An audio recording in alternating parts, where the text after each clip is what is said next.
Go to get your game on. Go for the beers. Go for the cheers. Go for the hit and the hits. Go for the stakes and the stakes. Go to get your parlay on. Go to get your party on. Go for the scene. Go for the screens. Go for the gallery. Go for the win. Go to Ocean. Visit theoceanac.com to plan your visit. Philadelphia fans, we're cut from a different cloth. Born into a brotherhood and bonded to our team for life. We believe anything is possible because we've witnessed the impossible. While we may be from different neighborhoods, come Sunday, we are one, and we will be heard. Pondley Hockey, official partner of the Philadelphia Eagles.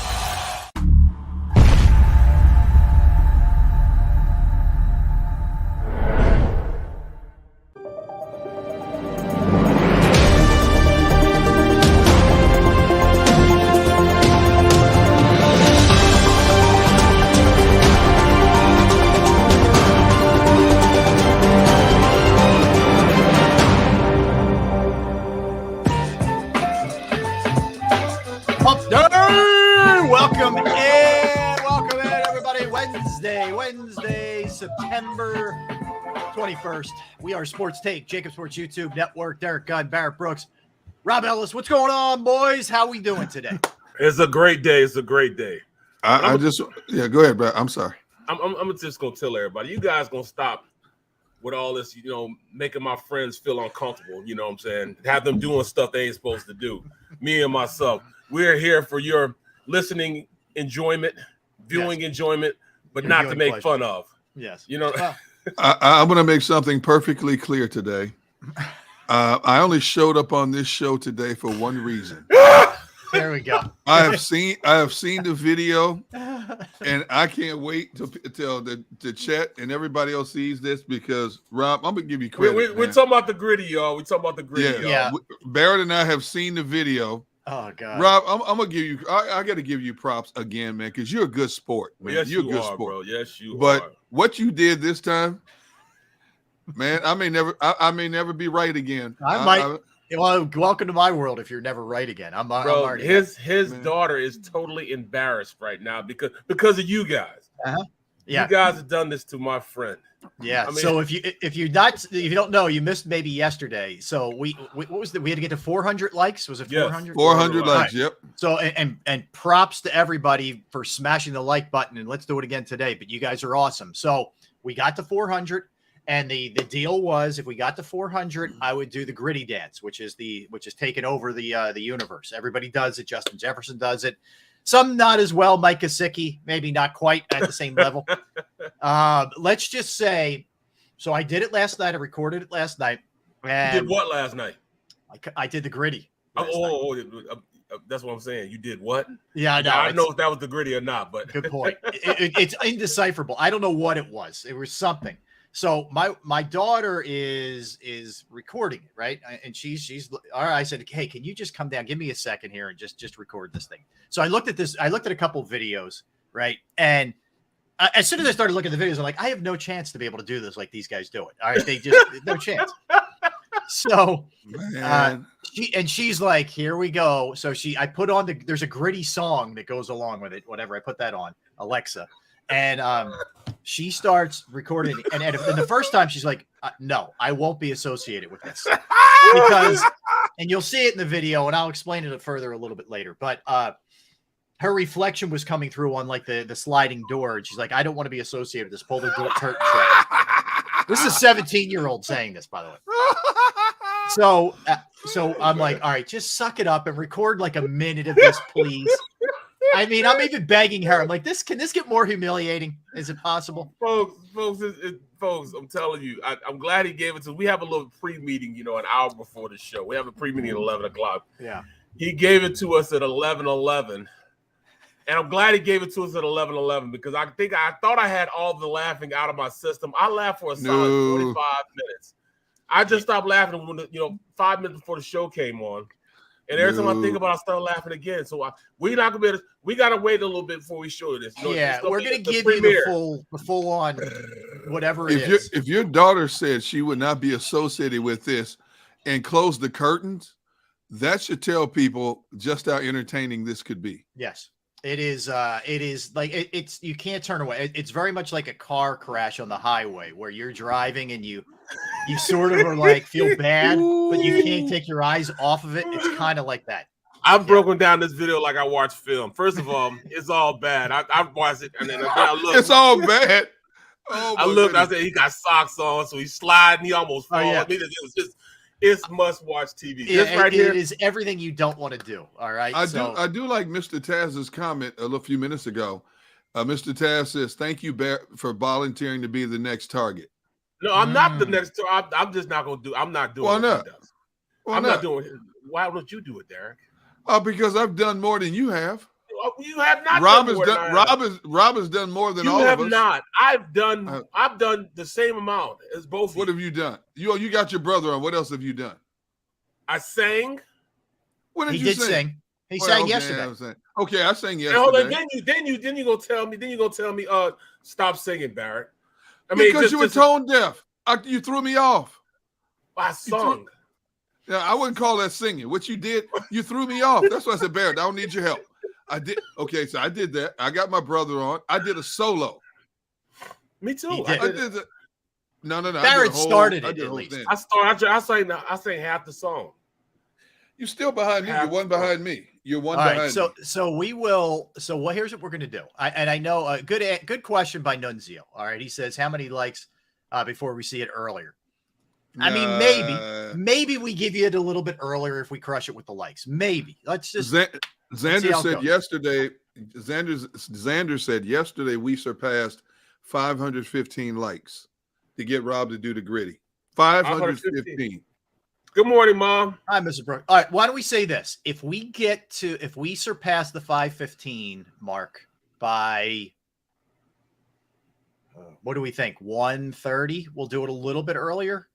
You guys game for that? 5:15. Okay. If we could do that for the first half of the show, if we get over the 5:15 mark, we'll give it to you earlier. I'm just letting y'all know. A little later. If you see this, you'll stop. You won't even you won't be able to finish the show. I'm just letting y'all know you won't be able to finish the show. You may never be able to go on a dance floor again. You may never. It may scar you. I mean, I'm going to do like the warning. What's the warning, that you used to get? Or maybe you still get it. I don't know. It just look and say rated R. Or this video is only suitable for certain, So y'all might call the police or call an ambulance to come pick him up and think something wrong with him or something. Yeah. Here's an Your idea. eyes checked. Yeah. Here's an idea.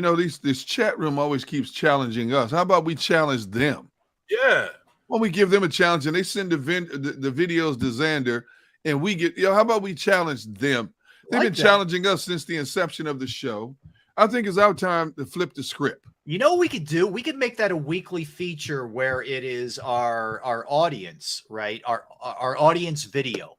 And when the three of us get to break it down. Yes. Right. I told That'd be a cool Friday feature. Oh, yeah. I watched film like I've already watched. Like I watched Washington against Detroit, and that was just that was total domination, bro. That was just outright. And wasn't it Rodriguez that linebacker they had? Malcolm Rodriguez. Yeah, they call him Rodrigo. They call him Rodrigo. Is a ballero. What I'm saying? He's a baller. Yeah. When I saw him throw down Jason Kelsey, I'm like, this dude's different, man. Oh yeah. He's got a little edge to him. And then he was just reading things. I mean, instant reaction. He goes up there with a purpose. They got a good defense, man. So I mean, I'm not surprised the Eagles offense did what they did to the defense of the Vikings. I mean, because they have a legit. Oh, yes, I can, Mr. Taz. Yes, I can. Yes, I can. Yes. In Jeremiah Butler, I'm down as long as I don't have to participate. And you one of the main ones egging us on, Jeremiah. Yes, he's one of the have to instigators. participate. Yes, you have to participate. Yes, Mr. Taz. Yes, I can flip the script. Yes, I can. It's a little different when the tables are turned, and you're the one, like I do, making a fool of but myself. you're the hunter now. You know, it's not so cool when the rabbits got the gun. So, oh yeah, there you go. It was like Bugs Bunny, you know. Yeah. Right. And when Elmer Fudd gets it turned on him, it's a different story. Oh yeah. So I am laying down the law. We are not taking any more challenges until you accept some of our challenges. Yes. That's it. What's up, After Doc? Rob's gritty today. All right, That's we'll it. figure Come out on. something that our friends can do. But There if we get above 5:15 before 1:30, we'll dip into it I'm earlier. telling y'all, it's well worth it. I'd be hitting that like Yeah, man. Let me tell you something, It's Rob. well worth it. Because my kids probably wouldn't have shot the video for me. I'm telling you right now. No, it was under protest. She's still scarred from it. But we'll Yeah, man. we'll dig into that You later. couldn't For eat sure. her dick last night. I'm telling you, man. Yeah, she couldn't sleep. It was a sleepless night. She's got a game today. She's going to struggle. It's the whole thing. Hey, Barrett, is it safe to say that we can, in analyzing what Rob showed us, we can say it was like him having a mild seizure? Is that possible? Right. It was like a mix. It was like a mixture of a seizure and what's his name from Top Gun? And was that? He looked like Risky Business. You know what I'm saying? Oh no, he wasn't that smooth. No, he wasn't that smooth. Come on, I didn't have my tidy whities on. No, he didn't. But I'm just saying, he looked. It was a mix of a seizure, a little Tom Cruise, and Risky Business. A little, just a tad bit of. It wasn't. I can't even say Justin Jeff. I can't even say a little Mike Gesicki. I'll say and a whole lot of Gesicki. Yeah, it was bad. Look, I don't deny. It was when I would look back at it, I was like, I had like dry heaves. It was pretty bad. Hey Rob, John Dickerson asked a great question. I want to hear your answer. Look at John Dickerson's question. I want to hear the answer to this. Did I look like Elaine in Seinfeld? A little bit. Yeah, there was a little bit of that. Elaine was more like real hard like gestures. Yes. I don't think I was quite that. But we'll find out. I want everybody's unvarnished takes on it. All right, let me have it. So we will do that a little bit later. Yes, we could be doing it earlier. We don't know. Yeah. All right. So today, Eagles back at it, guys. Oh, by the way, David Murphy's going to be joining us at 1:00 from the Philadelphia Inquirer. He wrote about the Eagles and their schedule and how friendly it is. He's going to be on at 1. We got AFC power rankings. We'll do the NFC tomorrow. We have our quarterback rankings thus far through 2 games. Looking forward to that. Philly's a little bit later. Whoa. That was by the way, at that point when I did the gritty, the Phillies were down like 14-5 or whatever it was. So I had to do something just to get away. When they got within 2, I said, we got a ball game here. All of a sudden I looked up again. I said, what? Yeah. Cut it to 7-5. And then Harper gets doubled off second base. Inexcusable, man. Well, Can't happen. East Canada for life. Let me ask you a question. I have to go down to my auto store. I got to go down there today. I got to pick up a transmission and a transfer case. You know, they pretty reliable. If you know, just let me know, man. I got to go down there today to pick it up. I blew the transmission in my Dodge Magnum. Right. So how'd you blow a transmission? Ooh. It was going when I first bought it. I rebuild these cars. It was going when I first got it. Yep. So I knew I was going to have to. I just didn't know I was going to have to at the time because it was actually right after I got off work and I had to go to an event for the Eagles at 7:00. I get off work at 6. It was like 6:40, and I only had to go right across the bridge to Adelphia's. So I hit it. I just leave the Wells Fargo. Then I hit it. Oh, no. And it's all the way down. Boom. And that's all it did. It just kept. So I just turned it over, and pushed it over there by the what do you call it? You know where the subway is. I pushed it over there. Got it over there. Broad Street. Yeah, and I as you know, my producer was driving by. I stopped. Hey! So I made him take me to Adelphia's, and then I caught an Uber back to my car from Adelphia's back to Wells Fargo to my car, and I sat there for about 3 hours waiting for the guy to come. Wow. You know, he eventually, tow truck AAA came, and it's been at Cherry Hill Dodge for the past 4 or 5 days. I got to get it fixed, man. But I'm going to pick my transmitter at my auto store. So let me know. You're gonna do it yourself? Wait, so I was going to say you going to do it or let the dealership do it? No, I'm gonna let the dealership do this time. Do this because I got another project. I started another project, so I got I got Oh, you got always doing something, man. Yeah, man. I bought a dually, a 1999 dually Silverado crew cab pickup truck that I could tow stuff around with. Oh, you know nice. what I mean? I thought you already had a pickup truck.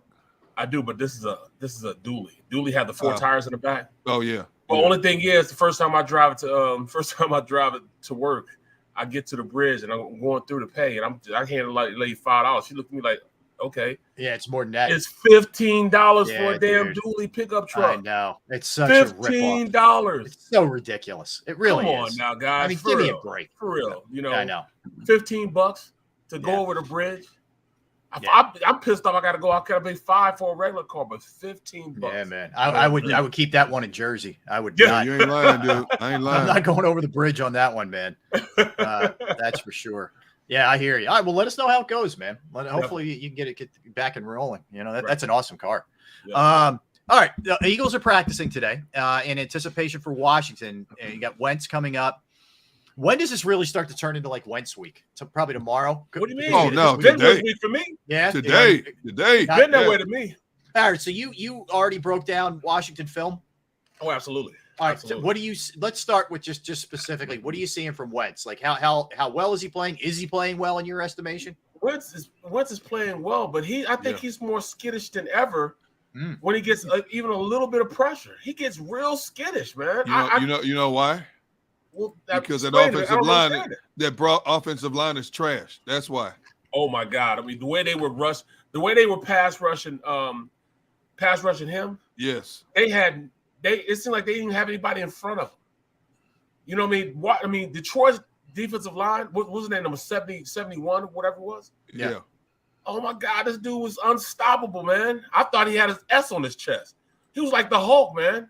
Huh. What's his name? I got to get his name. But we're gonna get John Kaminsky. Yeah. 79. We're gonna get an even better breakdown of what Washington is and is not on Friday because our guy Brian Mitchell will be joining us at about 2:15 on Friday. You know he pulls no punches. You know, he'll let you know if they tells it like it is. anything. You're right. Yeah. He'll let you know. He'll let you know. Yeah. Remember he told we had him on the show before. He'd be like, "Man, they so sorry." I'm like, oh yeah, no punches. D. Mitch is the anti-homer. Like he will absolutely call it like he sees it. There's no doubt. Absolutely. But Barrett, I think Derek's right. Their line's not good, but I think he's permanently skittish. Like that's just who he is now. Yes, he's skittish tunes. Yeah, you guys know that's the Riddick. Yeah, Riddick.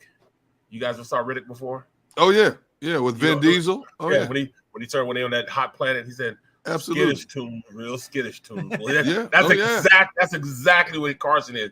Skittish, boy. You get close to him, he gets looking around and wanting to run and start ducking and everything. You know, he got guys around. He's ducking for no reason. Mm-hmm. He's seeing ghosts. John Dickerson says he gets skittish like D Gun at a vegan buffet, which you ain't lying, bro. Because I ain't going. You would never see me at a vegan buffet. I'm telling you. If my doctor told me, Mr. Gunn, you have to give up meat. I said, how long do I have to live? If you don't, you got 3 weeks. So I'm calling everybody I care about. I'm starting with my wife and kids, and then my brothers and sisters. Yeah, I just want all you know I have 3 weeks to live. Well, nice knowing you. Because I ain't going vegan. Nice knowing you past the ribs. Yeah. You know, exactly. I work with Taryn. You know, Taryn's a vegan. Taryn Hatcher. Yep. Hatcher, yeah. So I'm on the show with her. And she said she's sitting over me. We're almost done with the show, and it cracks me up. Like we'll be on our last segment. She said, "Boy, I'm hungry." I said, "You always hungry about this time?" I said, "Yeah, it's usually the time where I go home and I I do my stir fries and stuff like that." I said, "Stir fries? You just stir fry vegetables?" Said, "Yeah." I said, "No meat at all." She's like, "No." She said she doesn't like to eat meat. She said it's she doesn't like the look of flesh. So she says she makes all this vegan stuff. She make all these problems. Hey, I'm bringing some vegan stuff. I said, no, you don't. Don't do that. She's like, why not? Yeah. So I just don't want to hurt your feelings because I need meat. I mean, I'm just letting you know I don't want to hurt your feelings. You know, it may look like meat. You say, well, it tastes just like meat. I said, how do you know? No, I used to eat no, meat. No, your no. taste buds are gone now. See, That's why she weighs 85 pounds and I weigh like 225. God bless her for doing it. She's disciplined and I give her credit. But with Jeremiah Butler, D-Gun, ain't nothing wrong with grilling a good rack of cauliflower. Well, you're right. As long as the rack of ribs are next to it. Yeah, right. As long as there's a couple racks of ribs. Keep that grass away from his food. I'm telling you, man. Ain't no grass touching my smokers, man. Hey, JB, that was pretty good, JB. Yeah. That was Keep pretty those good. flowers away from D-Gun's meat. Yeah. No, it ain't happening. No, not gonna do it. Green and meat don't mix. No. The Eagles can pull it off with their uniforms, the green and black. Right. Oh my God, that's funny. So that's good. So you think, although he's putting up numbers, he's still skittish, and especially with the Eagles, what they should be able to do as a defensive line with pressure. They do have their work cut out for them as far as who they have to cover, though. Oh yes. McLaurin and Dotson and that crew, they're legit. Yeah. Curtis Lauren Samuel. Dotson and Samuel are the real deal. And you sneak Sims in there, he'll give you a little something if you don't pay attention to him also. So but you know what? He hasn't done anything yet this year. I was looking at the stats yesterday. Sims hasn't done anything yet. Because his quarterback. That's why his quarterback is skittish, man. I can tell you, skittish. Even Logan Thomas. Logan Thomas. Logan Thomas is a good player, man. Yes, he given the opportunity, he he goes into a tight end. Good for him. Yeah, but you know who's running hard? Gibson is running. Antonio Gibson. Gibson's a I cool love threat, that kid. too. Yeah, He runs really, really hard. He's a big guy too. I didn't know. I'm like, how is he receiving when he was in college? He is a big back. How do you guys think Wentz responds to playing his old team? Like, how does he from a trying to not get too high, or if things start to go badly, there's going to be a lot of Eagles fans there, and they're going to be vocal. What's your sense of him, Barrett? I'll give you one phrase that is going to totally sum up the entire thing. Hero ball. It could be positive and it could be a negative, depending on how you look at it. He's going to want to play hero ball. He's going to want to show these Eagle fans up. He will show his old teammates up. He want to show you that you guys made a mistake. So he's going to make hero ball. So if they can keep him, bottled up, and he feels as though he's not, helping his team out, he'll start doing a little more than he should. Okay. He won't wait. He'll wait too long to try to get rid of the ball to try to make a big play, and that's where he makes his mistakes. I had Brian Westbrook on my Gun on One podcast last night, which is out, by the way, on JAKIB Sports Media and Apple and Spotify, and he summed it up best. He said Carson Wentz probably wants this game more than any other game, because of the way they separated. They divorced between the Eagles organization and himself, and it comes down. Basically, it comes down to Carson may have the game of his life. Or as Barrett just said, he may want to do so much that he makes a multitude of mistakes, which will play right into this defense's hands. But Carson obviously will never, and I'm sure he's being egged on by the media down in D.C. every day. So how big of a game for this? And he'll say, it's another game on the schedule. It's an important game for us. It's a divisional game, yada, yada, yada. But it's more. It's much more. And that's not just with Carson. That's with a lot of players that, separate themselves from their initial employers in the NFL. You look at Zadarius Smith. He couldn't wait to play Green Bay because he claimed Green Bay did him wrong when he had the back injury last year and only played one game, and he couldn't wait to get back, and he went out and got a sack. I give him that. There are players like that across the league. It's understandable. Yeah, absolutely. All right, so we'll continue to kind of dig into that. Like I said, they're back at practice today. Darius Slay, guys, wins the NFC Defensive Player of the Week. 5th time he's won it since 2016. He is no stranger to this award. That's if I know where the focus first and foremost would be on Hurts, but what Slay did on defense is akin to what Hurts did on offense. Like he was that unbelievable. He would have been 48 yards for a premier best receiver in the league. He would have been Defensive Player of the Month had he not dropped 3 interceptions. He would have had 5. He would have already locked up September if he would have caught the one. He could have legitimately had 5 picks. Yeah, he could have. The way he was throwing it, Kirk Cousins was throwing it out. I'm glad we didn't catch Kirk Cousins at 1:00. We caught him right when he's probably supposed to go to bed at 8. I know. Isn't that something? Kirk Cousins at 1:00 is a much different quarterback than Kirk Cousins in prime time. I can't figure that out. Yeah. Well, go ahead. No, I was just going to say, I don't want to take anything away from the Eagles. They played unbelievable. I thought Minnesota just really played bad across the board.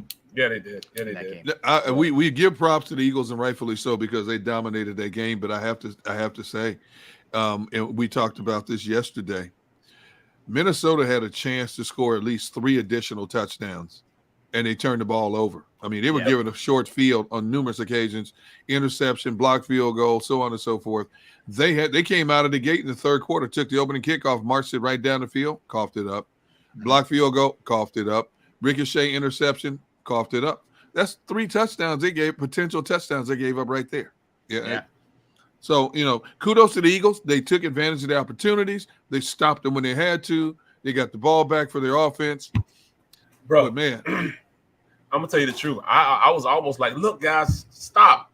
Calm down. You're using too many of your good plays up for the year. Save some of those for the rest of the season. You know what I'm saying? You still got 15 more to go. You can't look that good. But, I mean, you're right. They're not going to find another defense the way they played against this defense. They're not going to find another defense like this that played as passive as Gannon played last year. They didn't bring a lot of heat. They didn't play tough football. No. They're not going to get that for the rest of the season. They're going to get some tough guys up front this next game. They're going to get some tough guys that, they try to be overzealous in that defensive line. Deron Payne and Jonathan Allen, they'll give you anything you want, man. They're going to try to give you Sweat. Everything. Sweat is playing at a high level. James Smith-Williams, he's okay. You know what I'm saying? He's just okay. I don't see him being a real big guy that's going to, rip anything up. I know Casey played pretty well. Casey Tuhill, former Eagle, he plays pretty well. He comes with it. But then after that, they kind of play small, their backs. You get past that line is where they really and like Chase Young's still out. Yep. In case anybody was wondering, but that's where they start to struggle, right? I mean, it is up front where their strength is. Like Kendall Fuller, he's an okay DB. William Jackson III, he's just okay also. Other than that, man, I can't see anybody that'll really strike fear in the heart of anybody on the Eagles team. But you're still gonna miss a division foe. You still got to go out there to play. Now their offensive line, I had a lot of respect for Sam Cosmi when he left Texas. Yeah, I thought he was going to be a really, really good coming player. out of college. Yeah, coming out of Texas, he was a baller. He went in the second round. He was a beast. I thought he was a good pickup for him. And then they went out to got Charles Leno Jr. I remember when he played for the Bears. And he was just okay then. So he didn't get any better. So they're pretty weak on the offensive line. I don't know why they let all the players go. I mean, to let Sheriff go was crazy. That was crazy. Hey, Barrett, Dan Cilio makes an interesting point. He said, Mailata needs to pick it up, Barrett. Dude is getting beat on the second moves again. Right. Have you seen that? Yes. Yeah. On the sack he gave up, wasn't really he got beat on the second move. That was just he made the player run the horn. He made him run the horn. It's just run around the edge. He just kept running, and Hurts just ran into it. But what he means by that second move, that first initial get up the field, he'll block them, boom.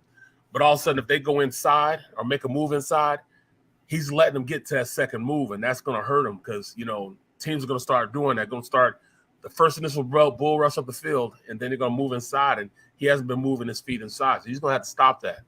Lane played just tremendous football. Lane's playing out of his mind. He's taking it to a different level. Yeah, he is. Yeah. He's gotten, he's gotten strong, man. He is strong as an ox now. Strong as an ox. Yeah. You sure that weight room he's got in the barn out there? My goodness. Oh, man. Oh. That's better than most gyms. Bro, he lifts so much he throws up, man. That's back in the day. I remember I took a visit to Nebraska, University of Nebraska. And they showed me this is the day before the spring football game. They're in there working out. And they have a designated trash can that the O-line uses, the linebackers use, and then everybody else use to go throw up. When you're working out, they work so hard they throw up. I said, Coach, this just ain't me.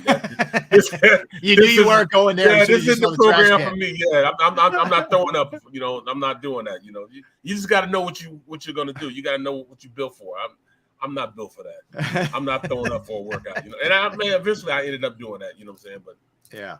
That's tough, bro. To work out that hard that you're gonna throw up, and all of them did. Zach Weird, all those guys used to throw up like that. I couldn't do it. Yeah, they had some corn-fed boys back then, man. Oh yeah. Sure. That was real. That was real. Yeah. That was real. All right, so let's do this before we jump back into the to the Eagles here. Let's do our AFC power rankings. Okay, You want to do them now? Yeah, let's do it now. Why not? Okay. Let's do our AFC power. Let me get rankings. there. We'll do quarterbacks a little later. We'll do that in our 2:00 segment. But we're gonna do NFC tomorrow. All right. We'll do AFC now. So who wants to start? Who wants to kick us off? Go ahead, D-Gun. All right, Why you volunteer me? I'll go first. I just got you before you got me. That's all. I was about to ask you.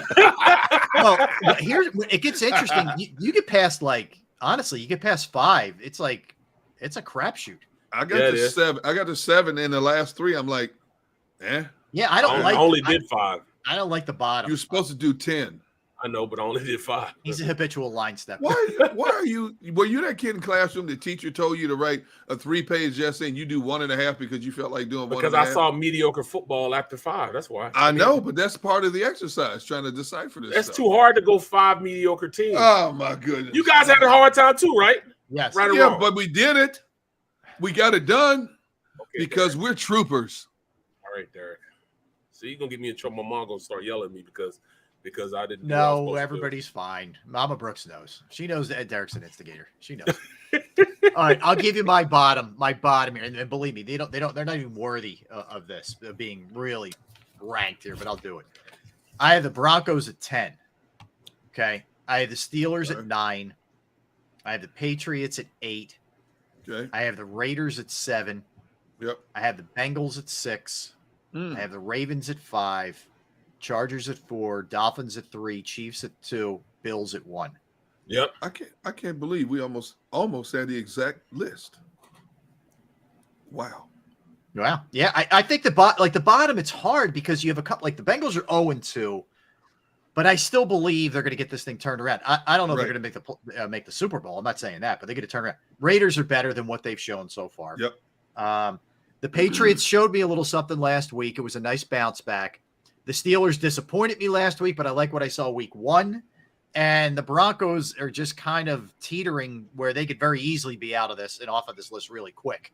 I mean, It wouldn't surprise me. So that's what I had. All right. I have Cleveland at 10. I have Pittsburgh at 9. Denver at 8. Raiders at 7. Cincinnati 6. Baltimore 5. Chargers 4. Dolphins 3. KC 2, Buffalo 1. Yeah. So we were right about the same there. Yeah, I Except for think the you could Buffalo. argue. I think the Bills have played the best, but the Chiefs are playing great football. Dolphins are playing. Yeah. I worry about the Dolphins' defense a little bit, but the ability to score with them, and they could just do a quick strike is unreal. Chargers should have won that game Thursday night. Yeah, they should have. So I have them at 4, and the Ravens. I just think that was they coughed one up on Sunday. I still think they're really good, but they have some problems in their secondary. And then everybody else is really flawed. Bengals, Raiders, Patriots, Steelers, Broncos, really flawed. Yeah.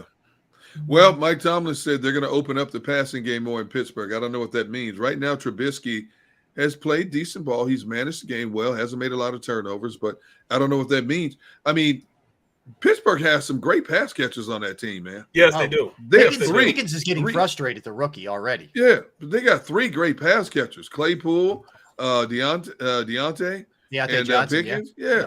So it's not like they don't have the ball catchers. Trubisky's got to get delivered a good. So now they say they're going to open up the passing game more. Right. Can't play a power football game. Just not going to work for Pittsburgh this year.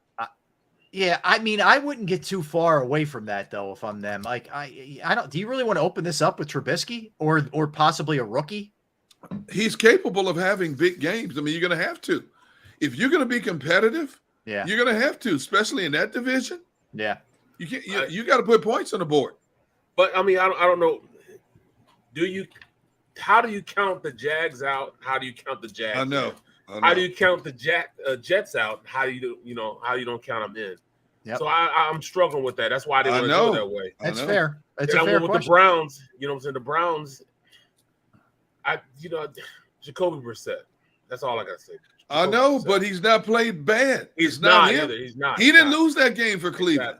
Exactly. I mean, he put 30, they put 30 points up on the that board. defense that's talented really, and special teams cost that thing up, or cough And that then thing up. this is where everything goes awry with me.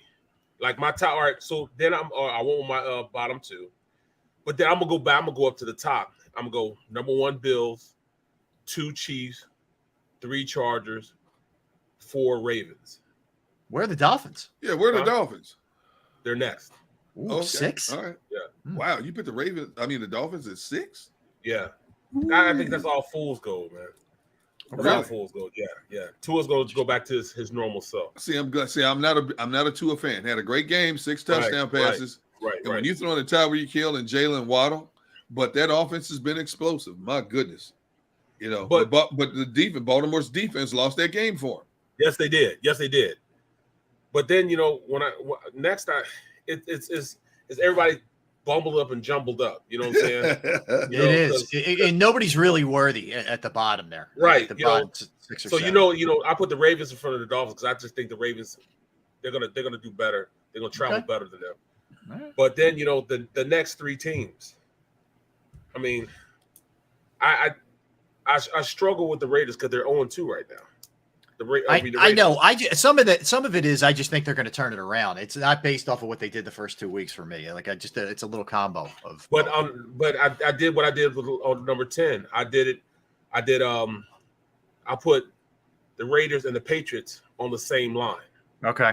They're on the same line. Yeah, I have them 8 and 7. 8 Patriots, 7 Raiders. That's what I'm saying. So my list actually has 12 because I got the Jets and Jags on the same line. Then I have the Raiders and the Patriots on the same line. I can't differentiate. And then it's the Browns is after that. But the 2 guys, the 2 teams that should be doing a lot better are the Bengals and the Steelers. Yeah. No the question. Bengals and the Steelers. So no, especially the Bengals, but yeah, no question. So that's me. That's why I didn't want to. That's why I only wanted to go 5. All right. You know what I'm saying? That's why. That's why I want to go 5. Then I can't wait to hear your quarterback list. Then, if you could only, because when I got past 6 quarterbacks in AFC, I was like, this guy should be higher, but he's been terrible. This guy should be lower, but he's played better. I hear it was tough doing quarterbacks. Hey, man, that's why we do this. It's not easy. So we will. We'll dig into that a little bit further. We come back. We're going to look at the Eagles' offense. We're going to look at Jalen Hurts. We'll see where the offense ranks and give Shane Steichen a little love because he's kind of left out a lot of these equations. So we'll do all of that when we get back. 1 o'clock. David Murphy's going to join us. We'll continue with that Eagles talk. Then don't forget, a little later in the show, I do the gritty. Hey, Rob, here's an interesting topic for later also. Yes. Just came across The Athletic. Phoenix Suns and Mercury owner Robert Sarver announces that he started the process to sell both franchises. How about that? Yep. He only got a year, but there was a lot of heat coming down on him. Well, anytime your best player says he needs to be out of there. Yeah. He's a strong candidate. Yeah. As Chris far Paul. As people that has a lot of juice in the league. LeBron, Chris Paul, you had some heavy hitters come out. But see, this is one of the things that got me with the quarterbacks. Are we doing it the quarterbacks by their numbers or where they should be? It's your gut. Like it's your gut of what they've done versus maybe what you think they're going to do, et cetera. It's your gut. It's such a pain in the butt, dog. That's why it's such a pain in the butt. The gut is a pain in the butt. But see, I simplified it. I did it based on what they've done so far. Okay. See, but then he got Tua as the number 1 quarterback then. No.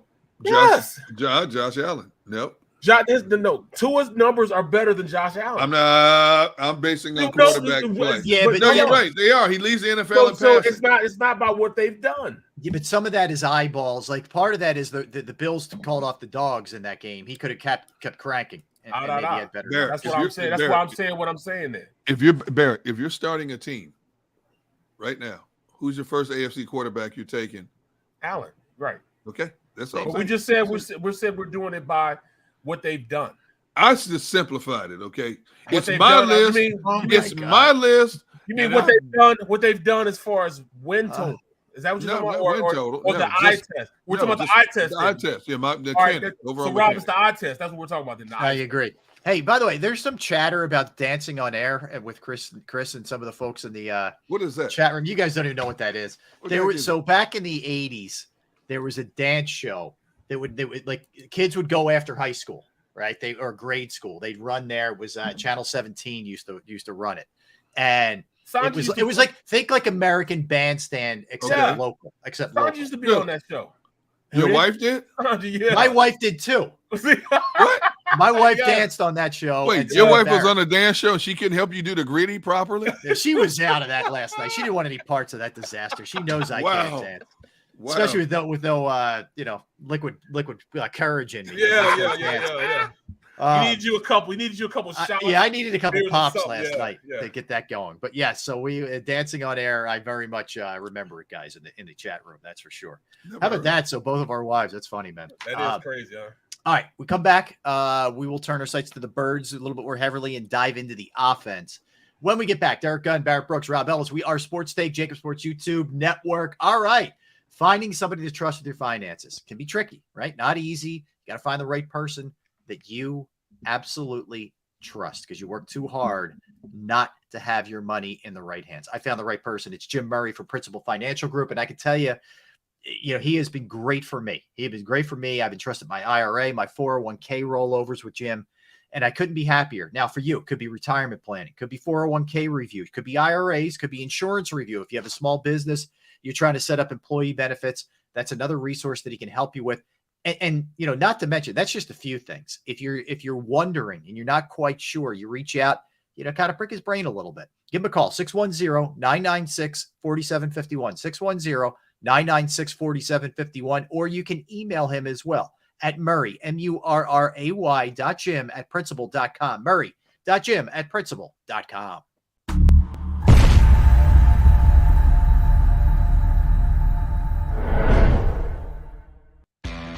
Go to get your game on. Go for the beers. Go for the cheers. Go for the hit and the hits. Go for the stakes and the stakes. Go to get your parlay on. Go to get your party on. Go for the scene. Go for the screens. Go for the gallery. Go for the win. Go to Ocean. Visit theoceanac.com to plan your visit. The greatest fans on earth. It's a bold statement, but would you expect anything less from Philadelphia? 58 years of heartache creates a toughness, a grit, a resolve not found in most. Sure, our prayers were answered, but now that we've had a taste, we're looking for more. Pondley Hockey, official partner of the Philadelphia Eagles. Action News at 11 with Rick Williams. It's the team you trust to bring it all together. The stories that impact your community, a sports roundup for the locals, and the AccuWeather forecast you depend on. Action News at 11 with Rick Williams. Go passionately. Go fearlessly. Go confidently. Go Birds! Go confidently towards your goals with First Trust, Philly's hometown bank for nearly 90 years, and the official bank of the Philadelphia Eagles. We're focused on getting you over the goal line. So go with conviction, go with trust, Go Birds! and go forward with us by your side. First Trust Bank, the official bank of Philadelphia dreams. Up and go Birds.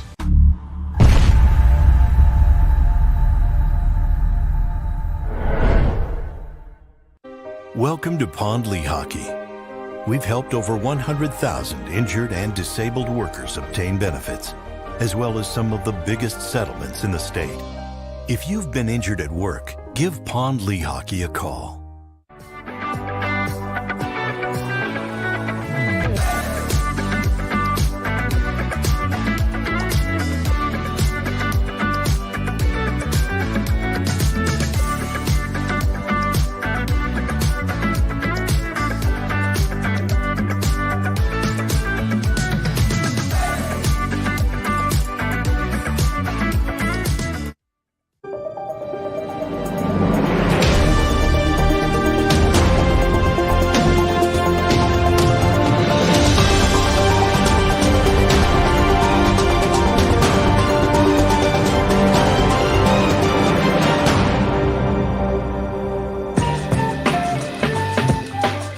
We're back on this Wednesday. We are Sports Take, JAKIB Sports YouTube Network. Coming up, David Murphy at 1 o'clock. A little later after that, I will embarrass myself perhaps more than I have ever on the show, which is saying something when you see my gritty dance. So we will do that a little bit later as well. All right, let's talk some Eagles here, guys. You look at what that after that performance, and really even what we saw week 1 in Detroit too, where they drop a 31 spot. And even last week, it could have, or Monday night, it could have been a lot more points for sure. But we know Jalen Hurts, first player ever to complete 84% of his passes, rush for 2 touchdowns. We know that. He goes 26 of 31, 333 yards, more than 10 yards per completion, a touchdown, an interception that wasn't his fault, a 108.7 passer rating, rushed 11 times for 57 yards, scored twice with his legs, and 2 impressive runs kind of in different ways, averaged more than 5 yards per carry. Eagles had 455 yards of total offense versus the Lions and 486 versus the Vikings. They have rushed for 379 yards in 2 games. That's the most through 2 games in franchise history since 1981. Wow. All right. It's by only a small margin. They almost surpassed that. They're averaging the tied for the 4th most points per game at 31, 2nd in rushing at almost 190 per game, and 7th in passing yards at 281 per game. Let's give credit where credit's due, man. Hurts has been and certainly was spectacular on Monday night. We'll start there, and then I want to get into Shane Steichen a little bit. Barrett, in studying this and looking at this tape, what are you seeing differently from Jalen specifically that maybe we didn't see last year or when he got a little taste the year before that? The game has definitely slowed down for him. He's processing information a lot faster. He knows where he wants to go with the ball. But he's not forcing it where he wants. Last year, if he knew he wanted to go to Smitty, he would go straight to Smitty. This time, he's processing what's going on in front of him. Yes, he has a favorite target, but he realized, hey, I got to make sure I distribute this ball and get everybody into this game. And that's what he did this last game. I think for the most part, he learned from the first week going into the second week. It wasn't like the game was too fast for him last week. You know what I'm saying? I'm not saying that because Detroit caused a lot of that where he was running around. You know what I'm saying? This time he was so laser focused. He was so in the game. I bet he was like Jordan when Jordan said, he wasn't missing anything. He said he wanted to play the game forever. He could have kept playing into the next day. You know what I'm saying? That's how in tune he was with the game. And I think that's how he felt on Monday when he was playing. The game just slowed all the way down for him. Everybody else was going, 100 miles an hour, and he was going 20. And he's just looking at things. Things just, it just unraveled perfectly for him. And that's just time, right? I mean, that's just experience more than anything else. Yeah, that's because you know where you're supposed to be at. You know where everybody's supposed to be, and you can play accordingly. That's the difference I saw with him. His mechanics have gotten a lot better. His body's a lot tighter, because usually you could tell when a quarterback's into his mechanics when he's not flailing around. He's looking, his body's still tight. He's running around, he's looking like this. Last year, he was all like this, like running for his life. Frantic, yeah. He wasn't frenetic last week. He was just like, all right, I'm tight with the ball. All right, I know I want to go over here. I'm looking over here. He's just really tight. His mechanics were right. And that's because he was just so in tune on where he was. It didn't matter what was going on around him. He was dictating to everybody what he wanted to do. And that's way to him, it just looked like everything was just on point for him. So that's what I saw from just breaking down the tape and looking at, and evaluating where he was going with the ball. How about you, Derek? What are you seeing from him? We speculated all offseason about how much all this offseason training would translate into a better quarterback from working with the quarterback gurus out on the West Coast, putting in the extra session back in the OTAs, so on and so forth. What we don't know for sure, and if we do, I missed it. I want to know how much, if any, did Sirianni and Steichen alter the playbook to fit his skill set more, to make him more comfortable as a quarterback in this particular offense that they run.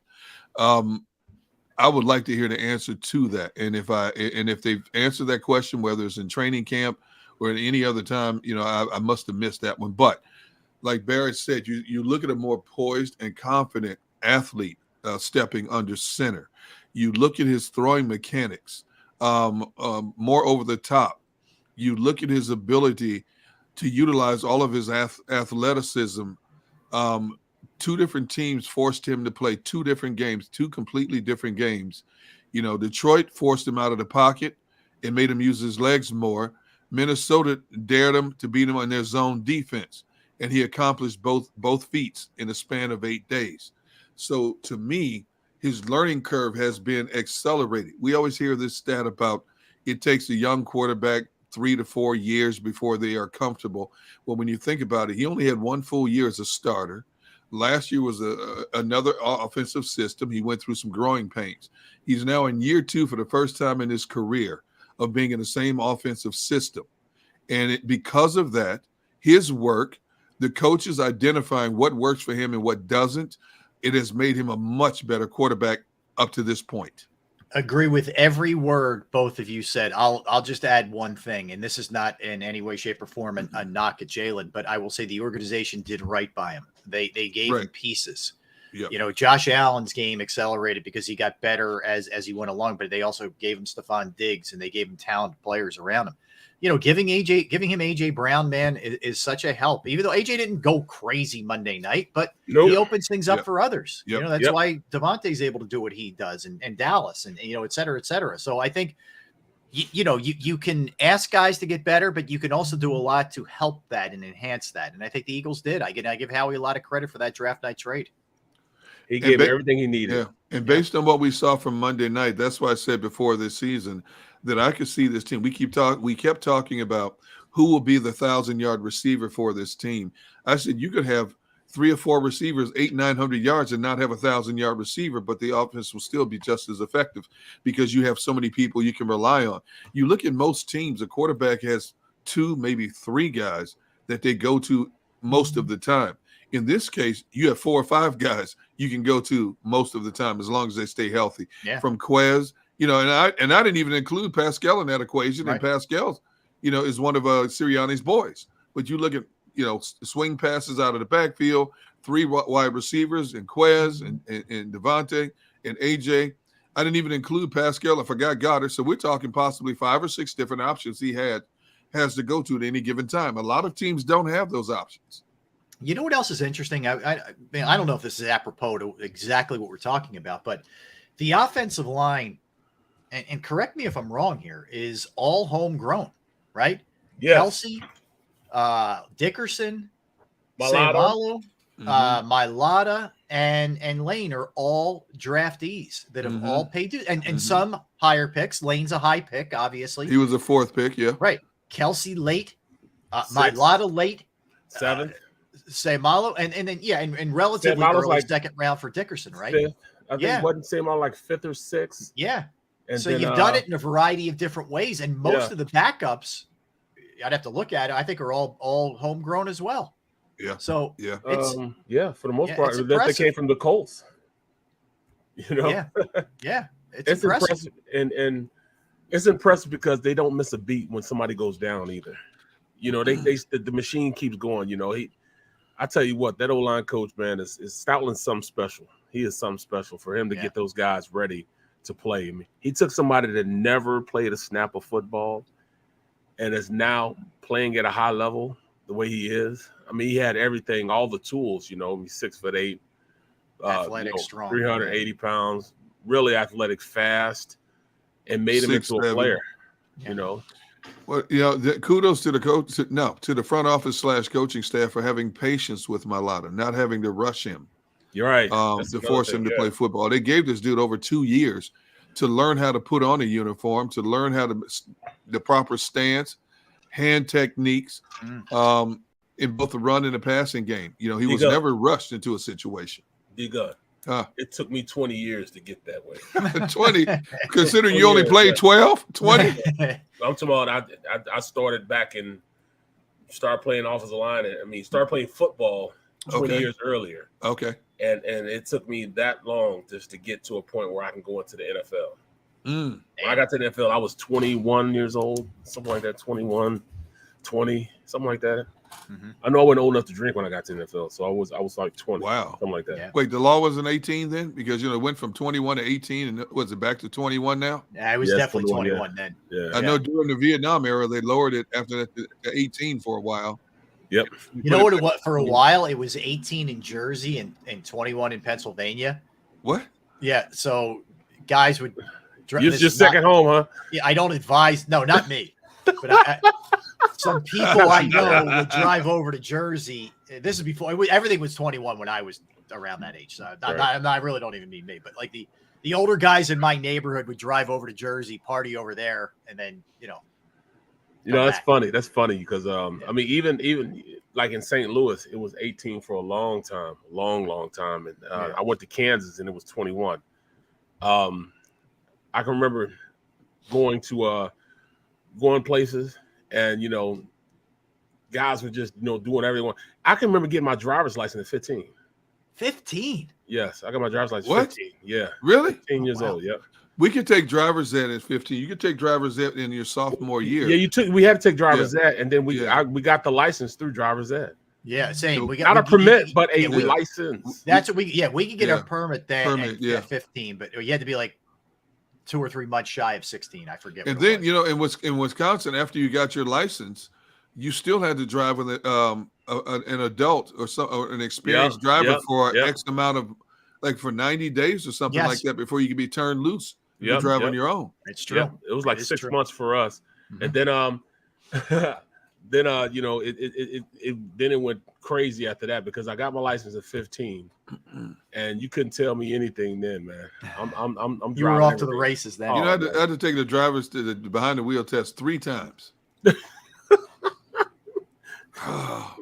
One time because and when you took the driver's test, you had to go to one of those driving schools. You couldn't get your license through the high school. You had to go to one of those drive testing places. Yeah. So the first time I was behind the wheel, and the driving instructor, they tell you, okay, you're going to turn right here, or you're going to turn left here. So the first time he told me I was going to turn, I said, huh? By that time I had rolled through a stop sign. And so it automatic fail. Second time, my back wheel barely touched the curb. Dude flunked me for that. Yeah. They don't play around with parallel parking like that. No, man. Yeah. It's no joke. Bro. Yeah. And then like my kids, like my daughter, Asia, she wanted to drive so bad that on her birthday, her 17th, you had to be 17 in Philly now, in Jersey now. You do? On her birthday. And then you have to take a driver's class before you a driving course. You have to take a driver's class when you're 16 in order to qualify to get it when you're 17. What? Wow. So she got her birthday. She got it on her birthday. She made me get up when we went over there, and she took the driver's test on her birthday and drove me home. No kidding. That day, got her license, drove me home. Yeah, that's awesome. Yeah.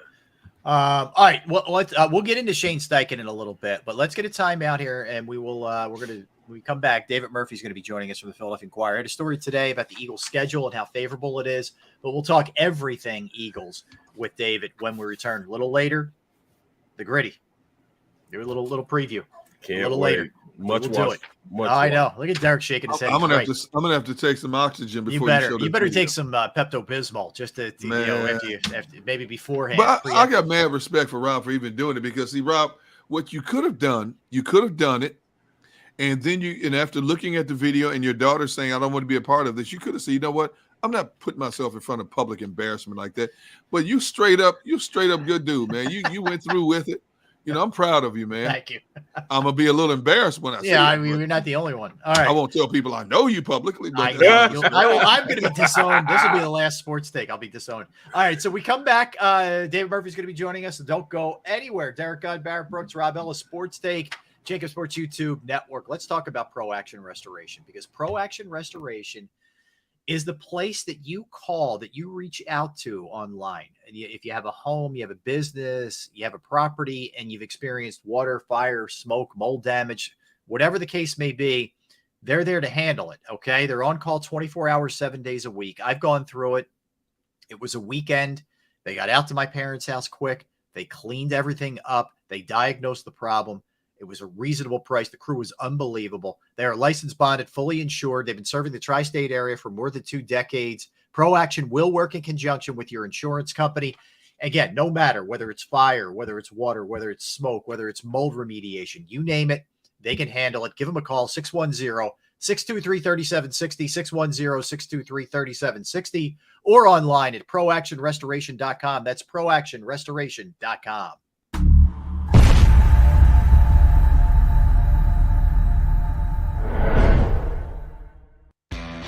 Go to get your game on. Go for the beers. Go for the cheers. Go for the hit and the hits. Go for the stakes and the stakes. Go to get your parlay on. Go to get your party on. Go for the scene. Go for the screens. Go for the gallery.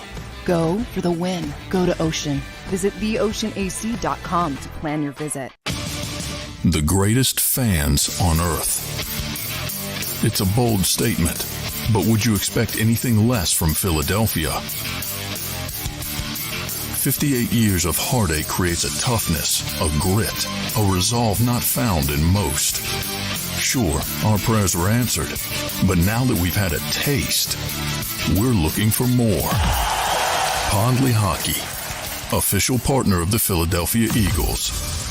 Action News at 11 with Rick Williams. It's the team you trust to bring it all together. The stories that impact your community, a sports roundup for the locals, and the AccuWeather forecast you depend on. Action News at 11 with Rick Williams. Go passionately. Go fearlessly. Go confidently. Go Birds! Go confidently towards your goals with First Trust, Philly's hometown bank for nearly 90 years, and the official bank of the Philadelphia Eagles. We're focused on getting you over the goal line. So go with conviction, go with trust, Go Birds! and go forward with us by your side. First Trust Bank, the official bank of Philadelphia dreams. Oh, and go Birds.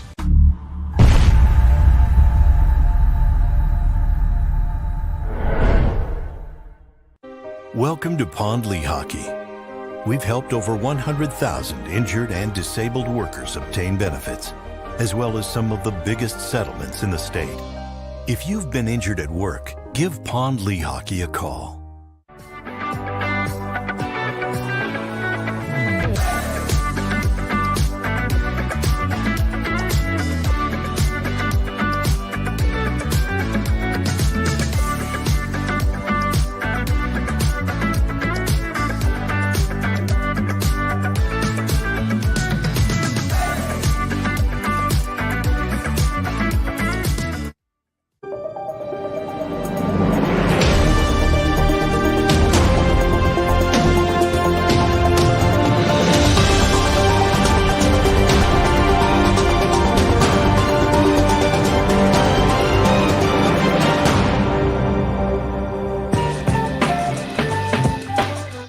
Back with you on this Wednesday. We are Sports Take, JAKIB Sports YouTube Network, coming to you every day, 12 p.m. Eastern to 3.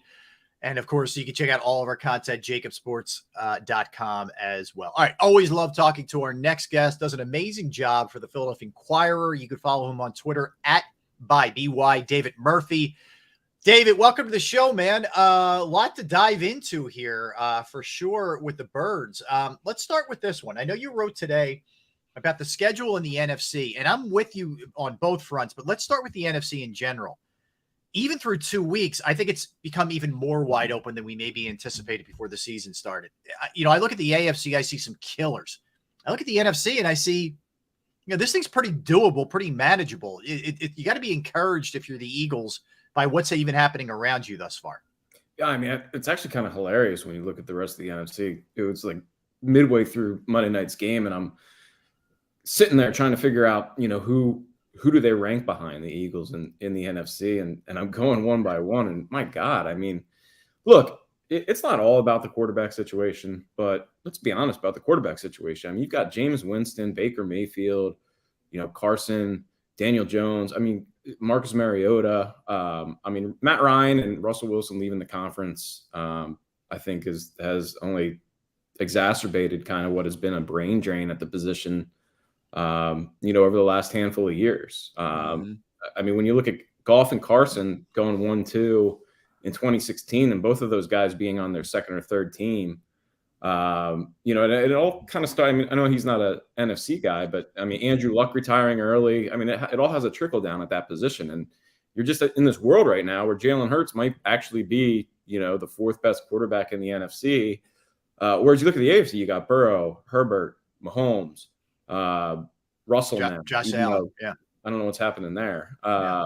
You know, I'm sure I've missed a bunch there. I mean, Derek Carr would probably be the third best quarterback in the NFC right now, you know, and I'm not a big Derek Carr guy. So it's wild, you know, I mean, you're looking at, I mean, San Fran opened up as I think, road favorite this week with the week after their franchise quarterback, quote unquote, went down with an injury. So, I mean, they're clearly better off with Jimmy Garoppolo. It's just a wild kind of wild time in the NFC. And yeah, it's wide open, man. Yeah, David, I'm glad you wrote the article because it's point on in terms of the Eagles' schedule and when you stack things up. But as you know, fan base here, they don't want to hear that. See, they don't want to hear it's an easy road. So I'm curious, since the article has come out, what kind of feedback have you gotten from the general consensus? Well, the feedback I've gotten is that somehow people have invented Minnesota becoming a good team all of a sudden. Yeah. I mean, they were bottom 4 in yards allowed in defense last year, fired their head coach, have Kirk Cousins as the quarterback. Kirk Cousins has won more than 9 games once in his entire career. You know, look, I'm not taking anything away from what the Eagles did because, again, like I said, you know, living up to expectations is part of it. You know, the Packers did not live up to expectations in week 1. You know, the Broncos have not lived up to expectations. The Eagles have done what they're supposed to do. But I just love the city, you know. I mean, literally 4 days ago, people wanted Jonathan Gannon to be fired, and now they're a Super Bowl team. You know, what kind of Super Bowl team fires their defensive coordinator after week 1? You know? Yep. Exactly. Oh, let me ask you this then. Do you think that this coaching staff is good enough to take them to that next level? I know they have the talent. They have all the talent in the world, but can this coaching staff take it to another level? Yeah, man. I've been a Nick Sirianni true believer since midway through last season. I mean, look, we've had the good fortune of not being exposed to a lot of awful coaches here in Philadelphia. I mean, even Chip Kelly, you know, they were a competent team. You know, they went 10-6 his first year, 10-6, I think, his second year. Maybe 2 years in a row. Weren't even awful. I mean, they were right in it when they went up to New England in year 3 and beat the Patriots. You know, we don't really know what a really bad coach looks like. So, I mean, when you watch Nathaniel Hackett in his first 2 games, you know, when you watch Joe Judge up in New York, when you watch Jason Garrett calling plays for people, when you look down in Carolina. I mean, I've never been more wrong about somebody in my life than Matt Rule, I think. I mean, that guy's just not a good coach. How do you hire Ben McAdoo when your job is on the line? I can't believe what he's been as an NFL coach. Yeah. Dave. He was so good in college, but man, he's overmatched in the NFL. I was dead wrong. Mike McCarthy.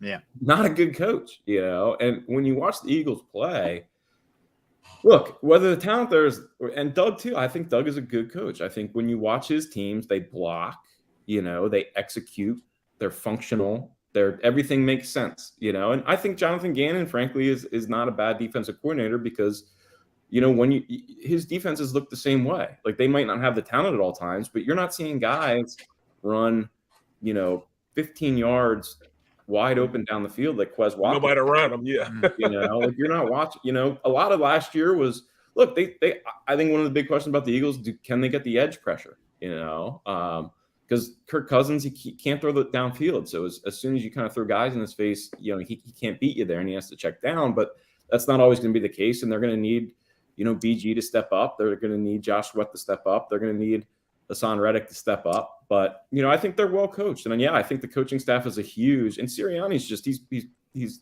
everything looks crisp. It makes sense. He's coaching to his talent. You know, I think they definitely do have the coaching staff. I think there's a lot of boxes checked with Sirianni. He's not afraid to delegate. He's secure enough in his own skin. He connects with his players clearly. He's willing to, you know, go to a plan B like we saw last year. You know, he's not stubborn to a fault. He doesn't feel like he created the game like a lot of head coaches do. Right.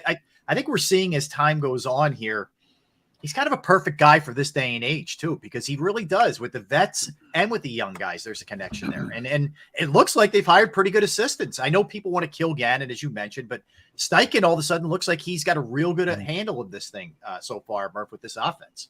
And I think this is the thing that I've also decided about defenses. I think you have to build a good defense over 5, 6, 7 years. I mean, if you look at some of these head coaches, all these defensive coordinators become head coaches, Dan Quinn, Robert Saleh. The good defenses are always good defenses. You know what I'm saying? Like, because they draft, they have a scheme, and you can't just patch together a defense with 4 free agents like the Eagles are trying to do. You're never going to have a dominant defense that way. Like, the Steelers have guys. They're like, we need our TJ Watt now, and they know exactly what they need and how they're going to use him, and they draft that position. They do the same thing with receiver, but on the New England, I mean, the Dolphins look like they might be getting there a little bit, but it's just so hard to constantly rely on free agents year after year when communication is so important on that side of the football. And you saw that again on Monday night with all those breakdowns that the Vikings had in the secondary.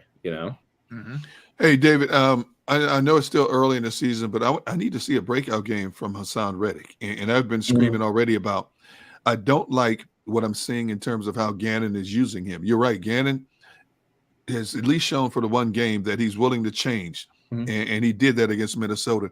But when you look at some of the better so-called pure pass rushers, Micah Parsons, Zadarius Smith, those guys they're always moving up and down the line constantly looking for the hole in the picket fence. They keep Reddick on the one side, and he has nothing to show for it through 2 games. And I'm like, wait a minute, you got to flip the script with this guy. You brought him here because he was that edge rusher you needed. He can't cover. He's not a great tackler in the run game, but he's a pure pass rusher, but you're not utilizing him properly. Yeah, and look, I'm not saying Gannon's a wizard or anything. Right. But I will also say this. Look, there's a reason why Hassan Reddick was available, And I think a lot of talent is kind of scheme dependent at times, and it does depend on how you use guys. And I think Gannon has probably been slow to adapt. But look, last year, we were talking about, and Fletcher Cox was talking about how the problem was that we weren't using Fletcher Cox right. Well, turns out Fletcher Cox just ain't very good anymore. I mean, he's whoa. I mean, he's fine. I mean, he's fine, but there's a reason why they could resign him for $6 million. They got run over by the Lions. It just, I think. I don't know how much of the problem is coaching when you look at how they've drafted on that side of the ball over the last decade, really, since Fletcher and Brandon Graham. Fletcher and Brandon Graham are still on the defensive line. They're, it's been 10 years. They're still the best draft picks that they've had at that position. Davion Taylor gets cut after 1 year of being a 3rd round. Like, how many times has that happened? And it goes back to Andy too. I mean, what was the 3-name guy that they cut? The defensive end. I forget his name, but he ended not Marcus Smith. He ended up in Tampa Bay at one point, but it's just been, you got to be able to draft, and hopefully Jordan Davis is that guy, but you can't just keep on rotating guys through here. You got to build, and again, I'm not saying Gannon's great or anything. I just look at them. I'm like, wow, this is a better coach unit than most teams. I mean, they went 8-0 against bad teams last year, and that's they're not a bad team, and I think that automatically puts them, I mean, they struggle when they have quarterbacks that can sit back and pick them apart. I think look, Detroit, we saw they have a great offensive line, and that's that's tough to contend with somebody like that, but we'll see. I don't think they're going to have a dominant unit, but I think that you'd rather have Jonathan Gannon than Ed Donatel, Well, I ain't kidding about that. When you look at it, you spoke on Jordan Davis, his rep production, he got a couple more reps than he did the week before. Do you think it's more so they're trying to working man, him being a young player? Because I was baptized by the fire. I was thrown in and I started every single rep. They're kind of easing him in a little bit. Is it because he's not in shape, or is it that they don't think he's mature enough at this point to take it to that level? Yeah, I actually don't know what the story is there. I mean, look, I think he profiled. I mean, he's not Fletcher, where Fletcher, you could screen Fletcher and he'll chase you down from 15 yards down the field. Jordan Davis, I'm sure there's some limitations in terms of situation when you'd rather have Hargrave and Fletch in there. But I don't know. I don't know what the story is. I mean, he's a run stopper, and this isn't necessarily a run stopping league, but it's a great question. But at the same time, you kind of have to defer to the coaching staff too. You know, I'm sure they're not. I'm sure they'd all love for Jordan Davis to be playing 75% of the snaps. You know, right. I guess whatever's happening in practice, which we unfortunately don't get to see a whole lot of. You know, it just is what it is. But I'm with you. I mean, I think the guy's really good, but you know, we'll have to see. I think it's a big question. It's an interesting question that's emerged over these first couple of weeks for sure. Murphy, you sold on Jalen Hurts? You buying it? You buying that he's taken that next step and can get into the elite category? Where are you with him right now? Look, I think that he is. I don't think he'll. I want my quarterback to be 6'5" and be able to see over the line of scrimmage, and when the offensive line is not there, be able to make plays. You know, so I don't see him like put this way. I don't think I would ever draft Jalen Hurts number 1 overall. You know, I would pick Pat Mahomes. I would pick Justin Herbert. I would pick Joe Burrow, Lawrence. I mean, there's probably 8 or 9 guys in the league that I would consider number 1 overall picks worthy of that pick. Hurts is better than, you know, at least 15 other quarterbacks in the league. And when he is not under pressure and his line is not breaking down, he can win. Yeah, he's a winning quarterback, put it that way. But look, like it all depends on what the question is. Like if you're paying Jalen Hurts $35 million, you don't have AJ Brown. You might not have the offensive line that you have. You know, you might like. I think when you say is a guy elite, the question is, are you re-signing this guy? You know, at a top scale contract? And I would say no, I am not doing that with Jalen Hurts right now. But do I think they can you know make a lot of noise with him this year? Yes. So I think he's improved a lot. Yeah, absolutely, I do. I think his limitations are purely, you know, really size. You know. Hey, David, based on your article, do you think their softer schedule hurts them more than it helps them? And when I say that, okay, from what we've seen in 2 games, they should win this division. They should get to the playoffs. But when you have a schedule like Buffalo has one of the toughest schedules in the league. They have to man up every week. There is no time for breathe to this team. You can play a flawed game and win a lot of the games that the Eagles are going to face in opponents. And that's saying you don't take any opponent lightly. Do you think it helps or hurts them more in the bigger scheme of things in terms of trying to go deeper into the playoffs when they have to play the better teams? I think it helps them. I think it hurts us as we try to figure out, you know, who they actually are. You know, like I get what you're saying. Like, yeah. I think you definitely need. Put it this way, I think the schedule sets up perfect for them. They'll get to play Green Bay. They'll get the, you know, they'll get to play Indy. You know, but last year's schedule was brutal. I think that hurt them, and I mean maybe it helped them because it made the second half seem so easy. But I think it hurts. If it hurts them, it will be because they've started reading their own press clippings. When in reality, you know, if St. Louis plays, or I'm sorry, LA plays Minnesota in week 1 instead of Buffalo, and Eagles play Buffalo in week 2 instead of Minnesota, I mean, are we still talking about the Eagles being NFC Super Bowl favorites? You know, we learned this last year, and we've learned this every year, and we forget it every year. The schedule dictates as much about anything as anything. You know, I mean, they were 2-5 last year, and if you looked at the schedule, you're like, man, this team could still win 10 games. You know, but again, keep in mind, people want to fire Sirianni when he was talking about Flowers last year in week 5 or 6 or whatever it was. You know, so I don't know. I think they're a fun team. I think there was a big question at the start of the season is, you know, what was this team, you know, really any good last year? Did they just take advantage of like a bunch of backup quarterbacks down the stretch? And I think we've seen they're clearly better than, you know, they're clearly better than a bad team or even really a mediocre team, you know. And I think Hurts has a big, you know, is as big a reason as any for that. I mean, he definitely looked like a better passer on Monday night, you know, some of those throws he was making. Well, I'm just going to say this, you know, regardless of who they're playing, because I truly believe in my heart of hearts that it didn't matter who the Eagles played in week 2 after the way they played against Detroit in week 1.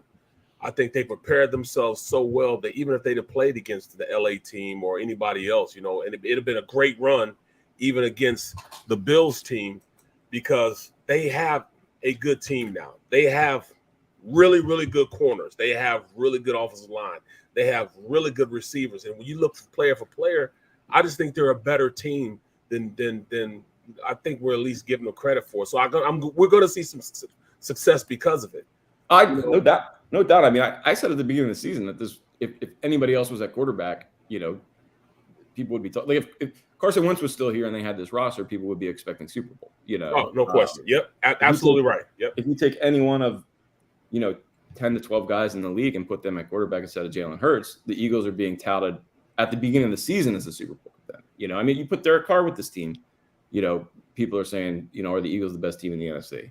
Mm-hmm. So yeah, I mean, a lot of it comes down to Hurts, and I think he's going to ball out for most of this season because we've already seen him do that against the kind of teams that they're going to be playing for the most part. I think the big question that we, like to Derek's point, we won't be able to answer until the playoffs really is seeing them against a top tier defense. I mean, Minnesota and Detroit finished last year as two of the 4 worst teams in the league in total yards allowed on the defensive side of the football. Yeah. And neither one of those teams got any better. I guess Detroit got better up front. Yeah, Detroit's better, I think. But they're still, I mean, Carson threw for 300 yards against them last week, So we'll see. I mean, I think the Redskins, are probably maybe a little better. They're not nearly as good as we thought they were last year on the defense side of the football, but we'll see. I'm interested. I'll say this: as long as this offensive line plays the way they did against Minnesota, yes, a lot of people could play quarterback right now and have some success. But exactly. But I'm with you. I think Hurts. I think all it comes down I think they're a top talent wise. Yes, they're way better. They're in a much better position than they were last year. I would be surprised if they don't win a game against a winning team this year. But now we're talking about, can you win a playoff game? The expectations have been raised for sure. Yep. For sure. No doubt. Well, Murph, what do you think? We mentioned Carson a couple times. This will be an emotional game as much as he probably downplays it to the public. But we know he is a guy who can tend to kind of get in his own way sometimes, to say the least. Do you think we see a way too jacked up Carson early? Or if this thing starts to go sideways, he starts playing hero ball. How do you think Carson's going to respond to play against the Eagles? I don't know, man. I've been wrong about Carson a lot over the last 3 or 4 years. So I know this. Me too. I think and it's all mental, the guy is clearly just a different kind of cat than I thought he was, in 2017. I don't know if he does not strike me as the kind of guy who is going to rise to the moment, put it that way.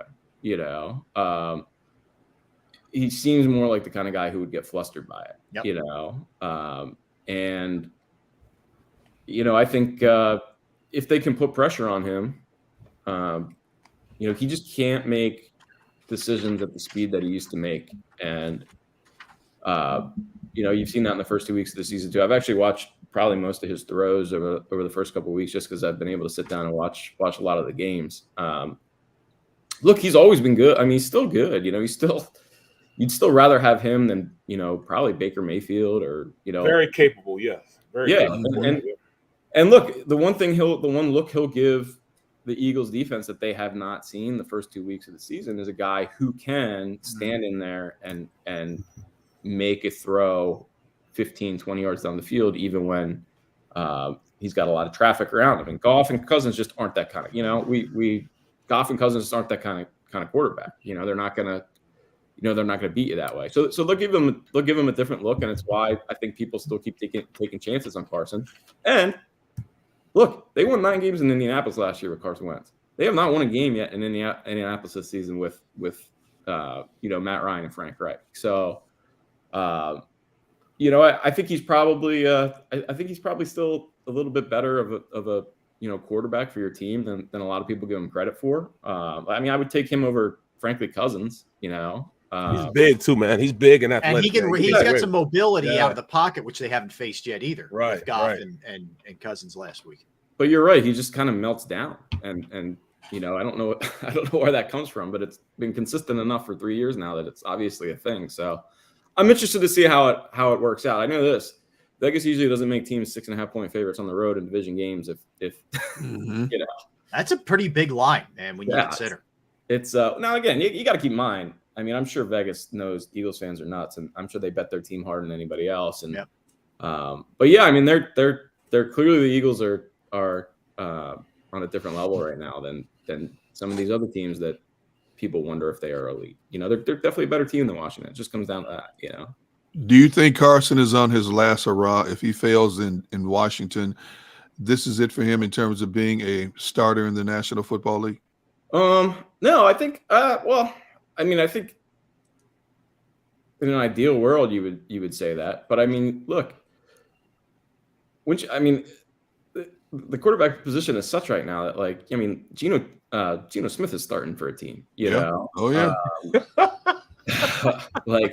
Joe Flacco is still starting games. Won a game last week. I think Wentz's last I think his next chapter. I think he'll always have that Flacco chapter if he wants it, because again, he's perfectly capable, The Redskins are one. I mean, they beat the Jaguars, who just beat the Colts, and right. Wentz looked fine in that game, except for again a couple boneheaded plays. So yeah, I mean, I don't think anyone is looking. To answer your question, Derek, I don't think anyone is going to be looking at Carson Wentz as maybe he has a Ryan Tannehill second act in him anymore, But if he wants to be if he wants to be Ryan Fitzpatrick or Tyrod Taylor or any of these other Matt Castle back in the day, just kind of keep popping around to whoever happens to need a quarterback. I think he could. I think he could look back and do that for probably a decade, given the way the position is right now.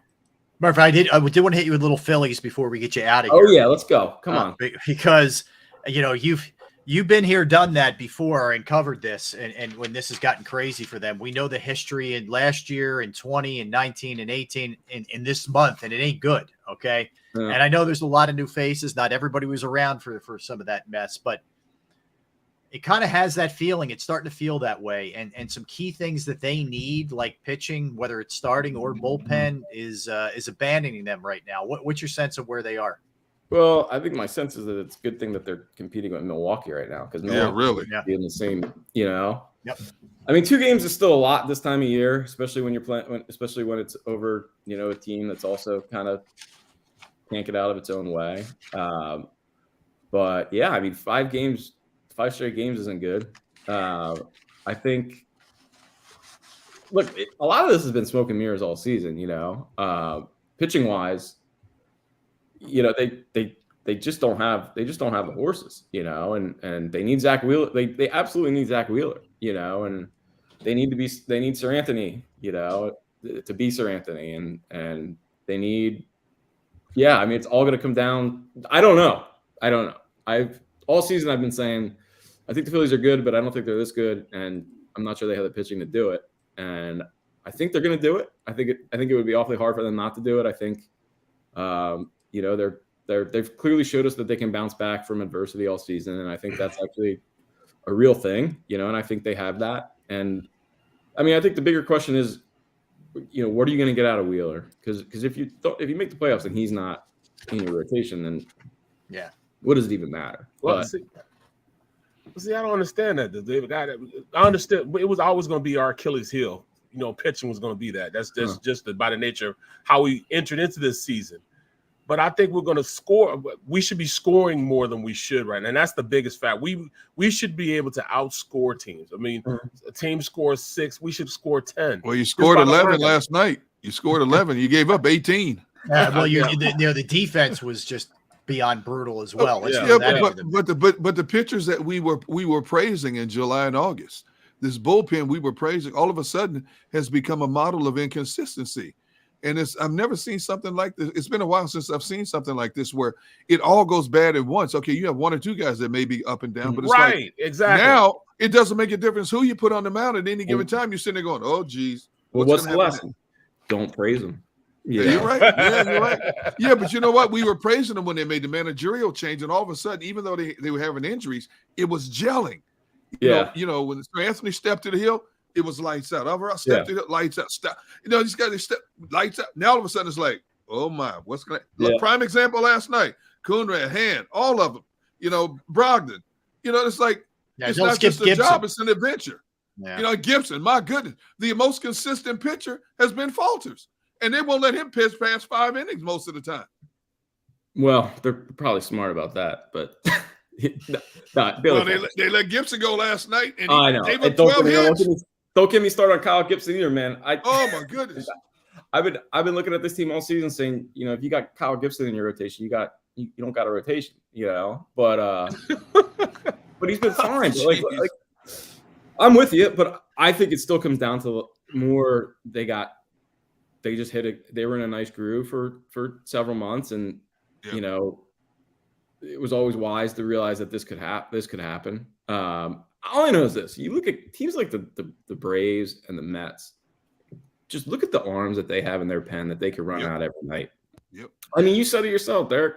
Brad Hand, Coonrod, like probably 35% of the city doesn't even know who Sam Coonrod is. You know, Connor Brogdon. Like, they're just you're going. I think you're going to get. I'm with you. It's bizarre that it all goes wrong at the same time, but you know, I don't know that you could expect anything else from them. You know, just this is kind of what bad what happens with like bad bullpens.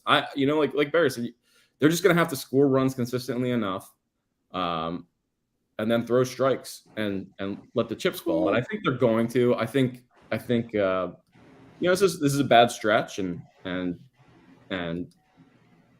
you know, they're fortunate that they're still where they are, and they're not running into a team that's playing really good baseball right now.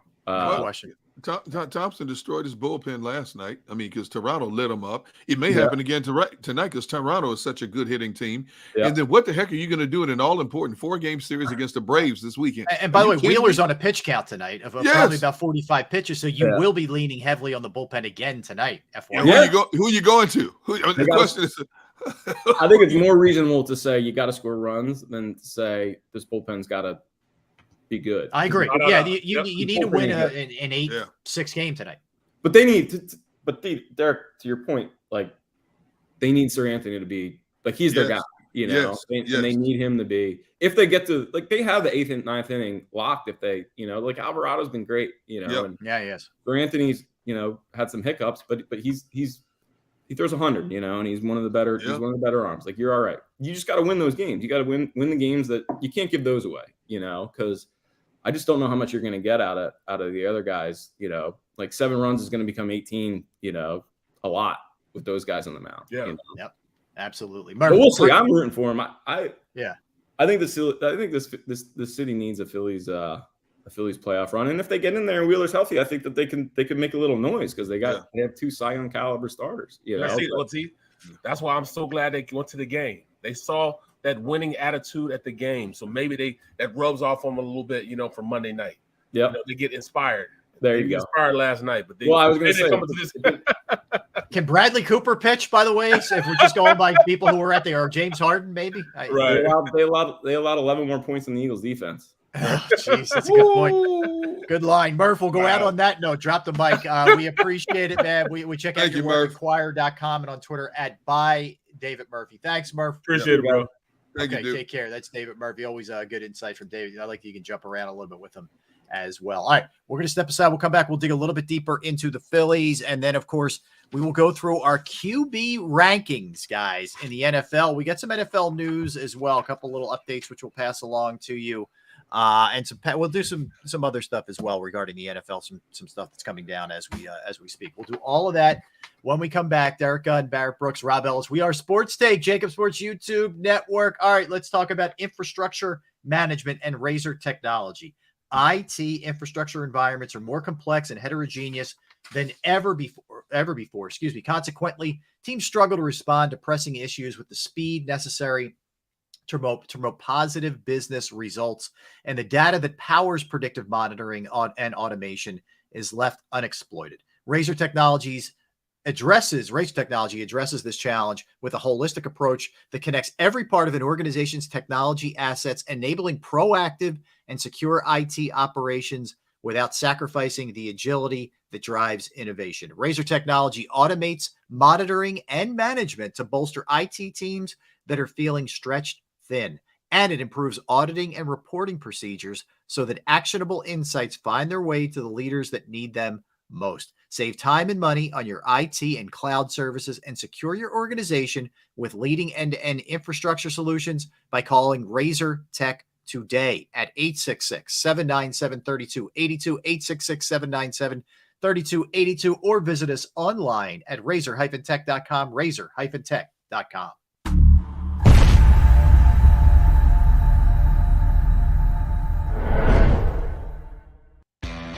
Go to get your game on.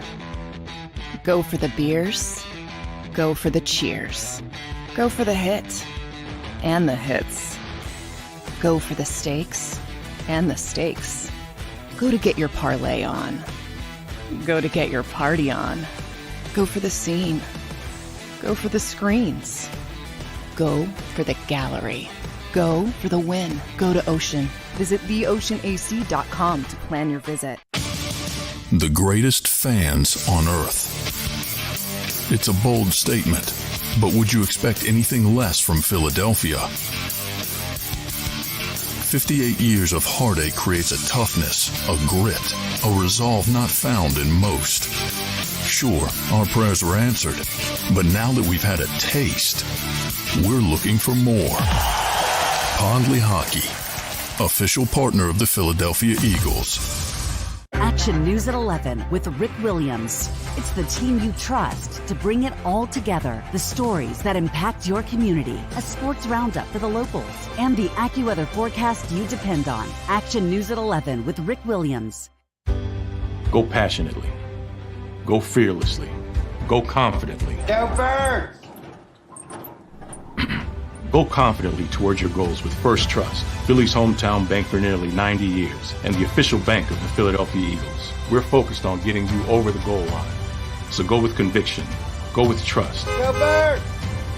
and go forward with us by your side.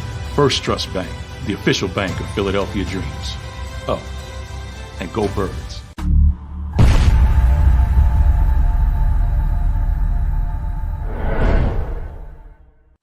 Welcome to Pondley Hockey. We've helped over 100,000 injured and disabled workers obtain benefits, as well as some of the biggest settlements in the state. If you've been injured at work, give Pondley Hockey a call.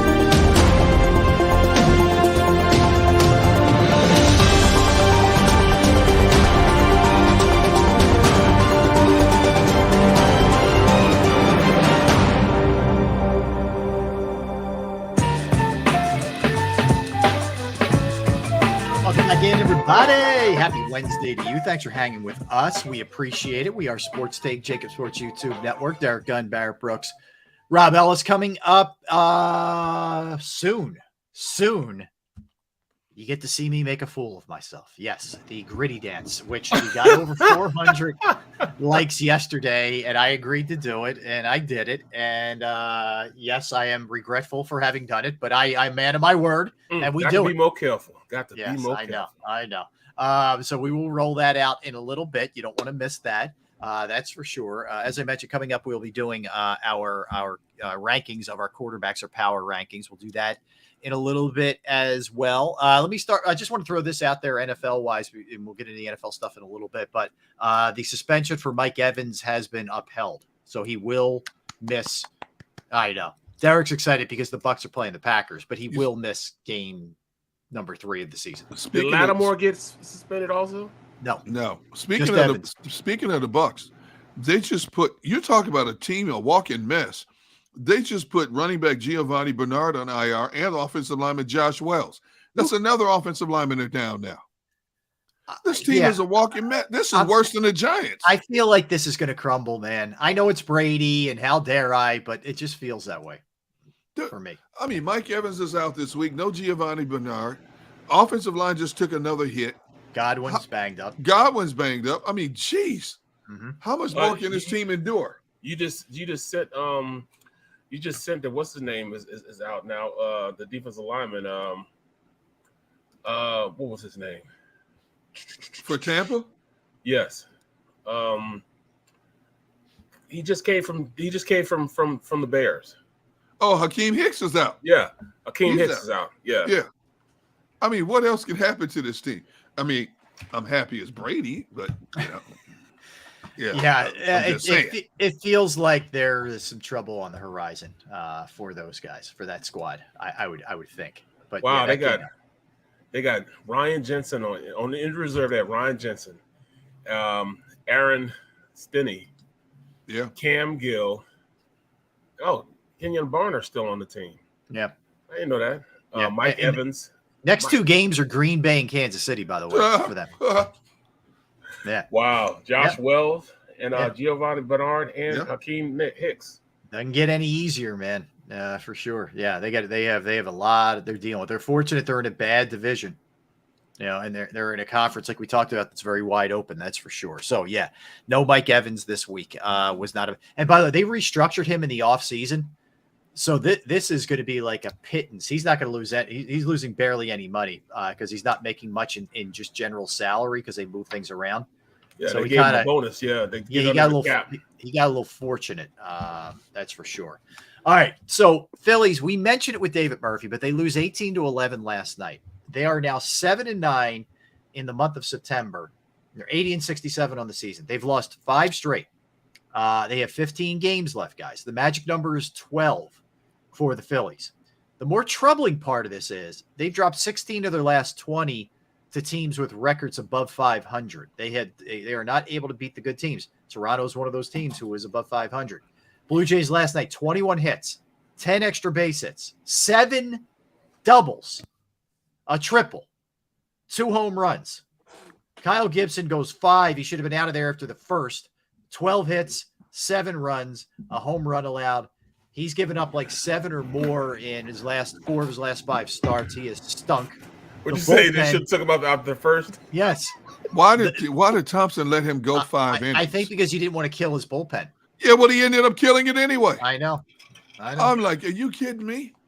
This had it all. This had awful pitching. It had terrible base running.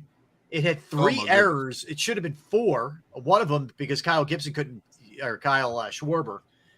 couldn't get to the ball or misplayed a can of corn. It dropped and he didn't touch it. It was ruled a double. Stott throws 2 away. It was just horrible.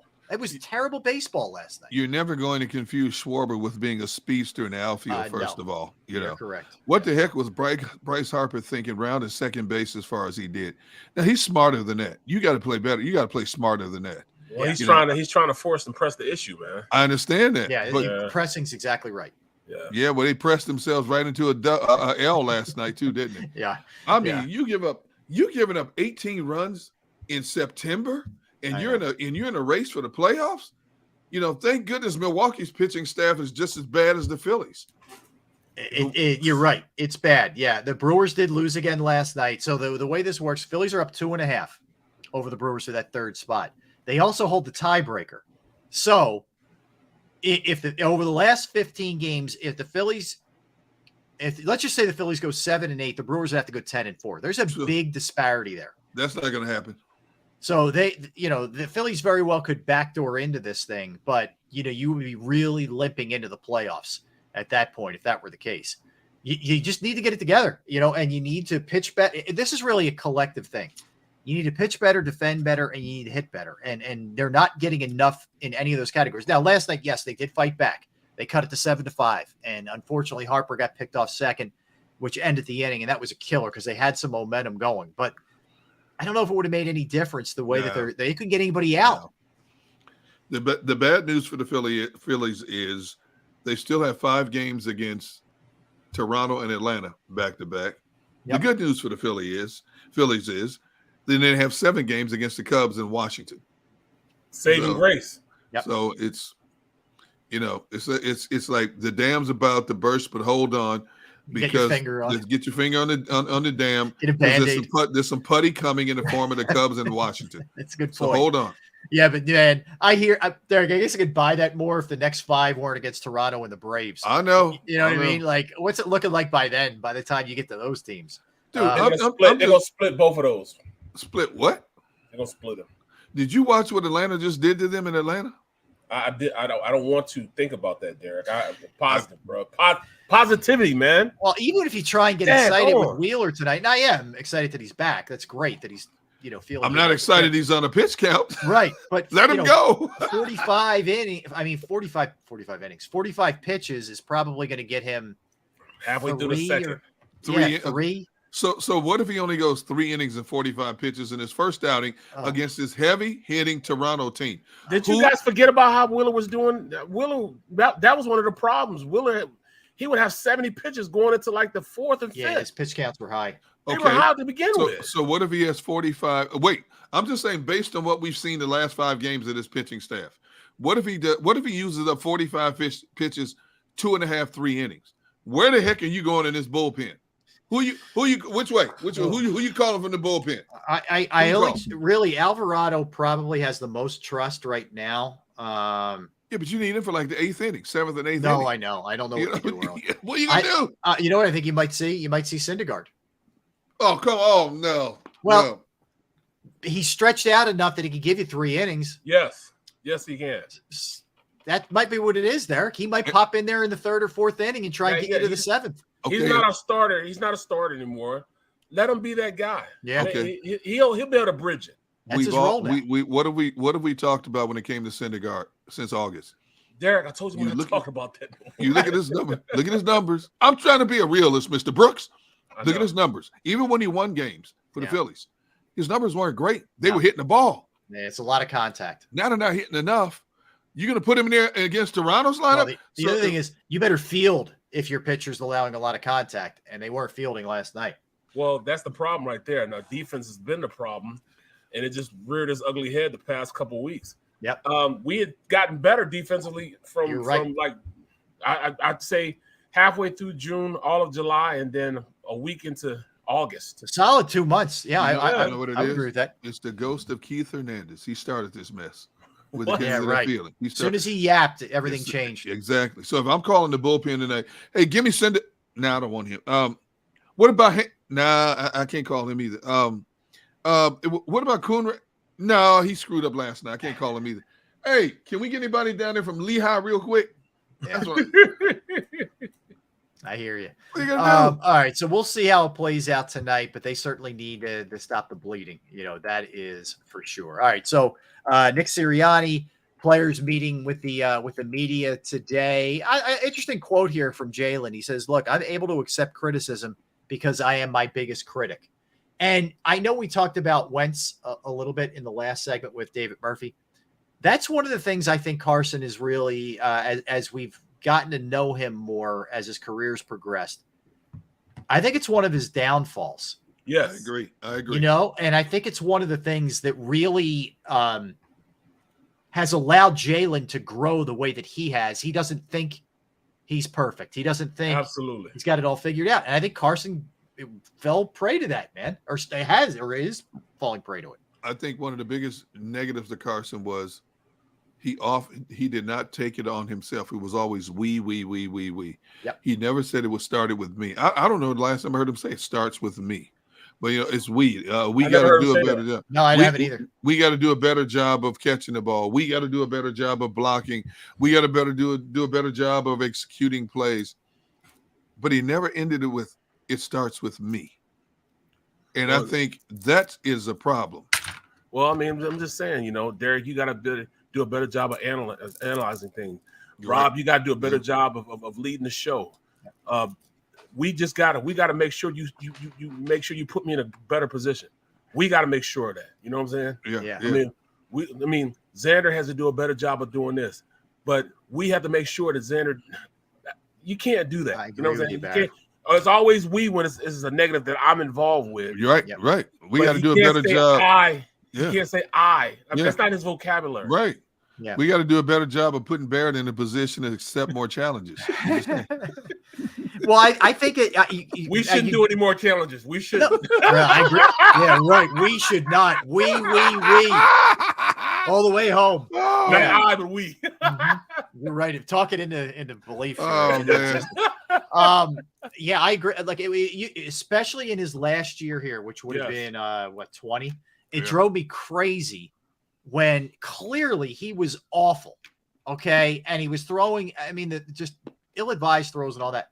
Yeah, we just as an offense, no, dude, you do. You can't do that. Remember that last Dallas game? Oh, And I can remember playing this day. I can remember the it was rollout, a sack throw it to fumble. who? Yeah. Yes, he tried to throw it to the tight end. It was a play. Well, it was play action, max protection. Everybody stayed in. Both tight ends stayed in. Running back stayed in. The receivers went out on routes. 2 receivers. We thought they were going to blitz. They didn't blitz. They dropped everybody. Everybody dropped. Mm-hmm. And instead of him just saying, all right, throwing it away, he tries to hold it. And the offensive line is blocking for like 5 seconds. And all of a sudden, eventually those guys are going to be able to rush and come after him. He fades over to the left. And as he's fading left, he sees the tight end who was blocking too fade out.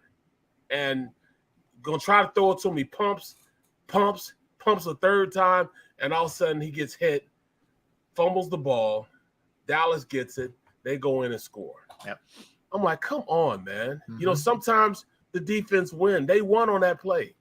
They were able to call a play that they won on that play. You can't throw it. They've got double teams and triple teams on the receivers. They're not open. So you got to live to fight another day. Instead, he tried to hold it. You can't do it. No hero ball. That's what he wanted to do, hero ball all the time. Right. Yeah. You want to exhaust every play to the very end. And sometimes you just got to say, you know what? I'm going to live to fight another day. Well, it's a bad combination of Right. the hero ball thing and then never accepting responsibility. And I think there was a man. lot of that. Like ultimately, why did you force your way out? Like there's a lot of like Ben Simmons vibes to this. Like who Yeah. wronged you here? I mean, We'll you really never were know. you were really that weak that you couldn't handle them drafting a guy in the second round? We'll never know. Mr. Taz said Barrett needs to improve on his avoiding rating D guns, barbecue. I agree, taking Mr. it to his Taz. family. Yes. Yes. Infiltrating my family. Yes. I need to do a better job of blocking Barrett from my No, domain. we need to. Oh, We, when I say we, I mean me and my There's family. some more comments. Yeah. Yeah. Sharing some of his ribs. Yes. I share pictures, Mr. Taz. That's it. I do a good job of sharing pictures. Hey, look, that's a great, Fitness Rebel. Yes, let's think that 5 sacks on Sunday. Yeah, I mean, look, he holds the ball too long. You should, if this defensive line is what we think they are, okay, and I don't think we've seen it yet through 2 games, really, frankly. I mean, they did a nice job putting pressure on Cousins, I thought, better than they did against Goff. But in terms of like getting home, what do they have, 2 on Monday night? Right. So they have 3 on the season through 2 games. I mean, they need to be better at finishing off. And Carson will hold the ball long. He's not Barrett. He still hasn't become a guy who's willing to see another day and just throw it away. Like he's trying to. He's either going to try and take off or force it. And I just wonder, with the emotions running as high as they are, he might be even more apt to take off and try and challenge a linebacker or force one into double coverage. Yes, and that's going to bode well for us. He's going to play hero ball. You know that. He's going to try to exhaust every single play. And I mean, I used to say that's great, because I remember in 2017 we played against Washington and he evaded the pass rush and he took off for 15, 16 yards on that play when he went right up the middle, looked like they had him sacked, and he just squirted out of the pack. Incredible. He got the first down. And I also remember, he was down in the end zone and he was getting pass rush, and he held it to the last very second, and he sees the running back and gets it to him, and touchdown. I mean, he playing hero ball back then. We didn't know it was going to be that extensive, that it was going to be a part of his game he couldn't get rid of. but it killed us. What they say this What's time? the matter there? What? Mr. Taz, Rob needs to improve on expanding his culinary palate beyond retirement home food. That's like it is food that you eat in the hospital, like when you're in the hospital. Yes. Yeah, I eat the food like you eat if you had some kind of intestinal disorder. Right. Like that's the kind of thing. Hey, we're gonna bring him in. We're gonna bring him in like vanilla pudding and dried Cheerios and a piece of white toast. Yes. That's Little exactly ginger what- ale. Get this stuff Ginger wrong, ale, man. flat Little ginger ale, flat ginger ale. Oh my goodness. Yeah, not even fresh.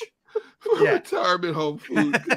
I Come on, can't, Rob. I can't figure out if it's a retirement home or something you give like a 2-year-old, a 4 who just got his teeth. I don't know which, like one or the other. They're trying to teach themselves how to Come eat. on, Rob. Yeah. Oh, Your come on, skill look set. look at Johnny. He just ate. He just scooped in the. Here comes the airplane. Move.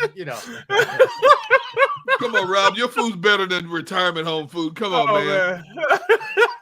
Close. Come on, man. I don't know, man. Where do people it's get this debatable. stuff from, dude? Yeah, it's debatable. Something's wrong with them, man. Oh, I my know. man. It's unbelievable, but it's that- not. It's not inaccurate. I'm not disagreeing. Oh, It's my the way it goodness. is. Bro, you don't understand it, man. I'm telling you. And every once in a while, I knew we were going to have a great show because he get adventurous. He bring in the donuts, the little bitty donuts, along with his Cheerios. He bring in a little donut. All hell, I'm like, all hell, here we go. Yeah, we about to make it happen today. Wait. He would bring in Cheerios for the show? That's what he eat in the morning for breakfast. Yeah. We In a get there ba- at in a 4 o'clock in the baggie? morning. Would he bring them in a baggie, baggie or a little Yeah. Tupperware? Like a sandwich bag. A sandwich bag. And Yeah. he'd be sitting there, you see him like this over in the corner. Yep, Oh, that's my what I would do. goodness.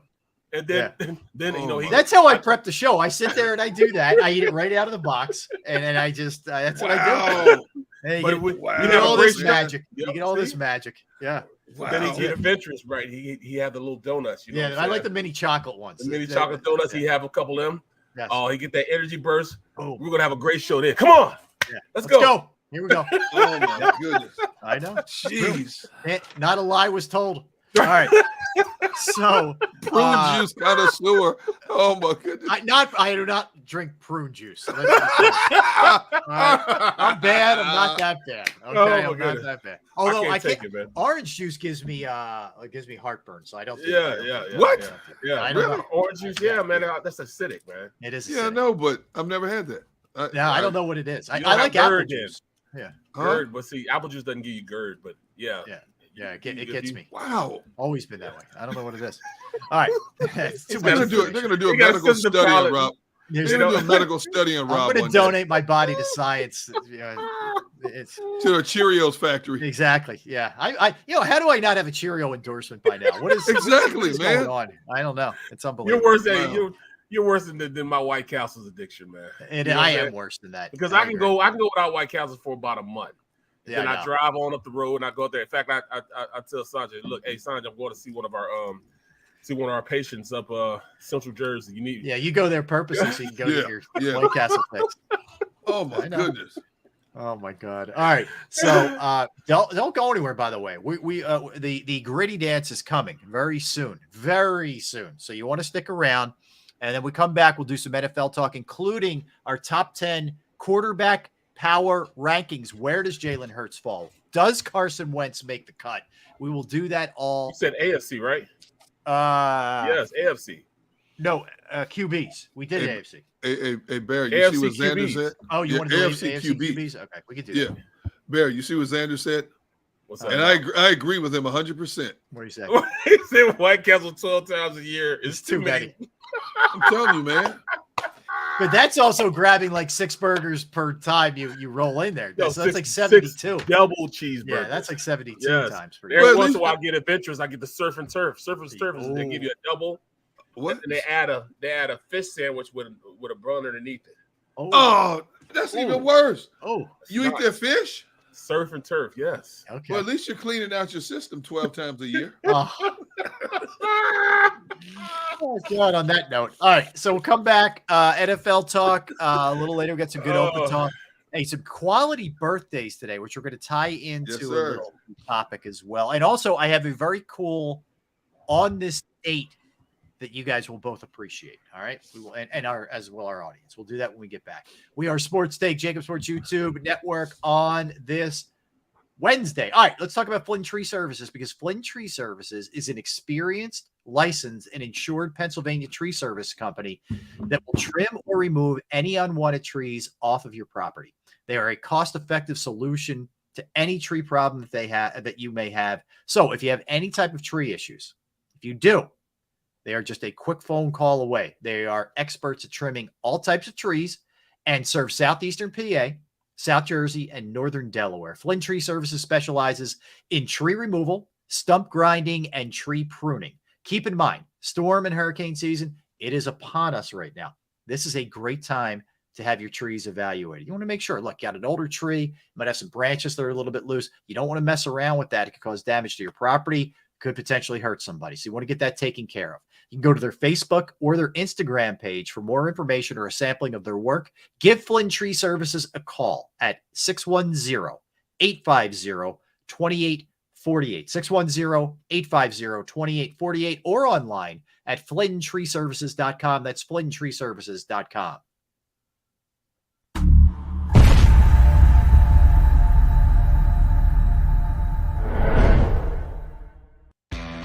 Go to get your game on.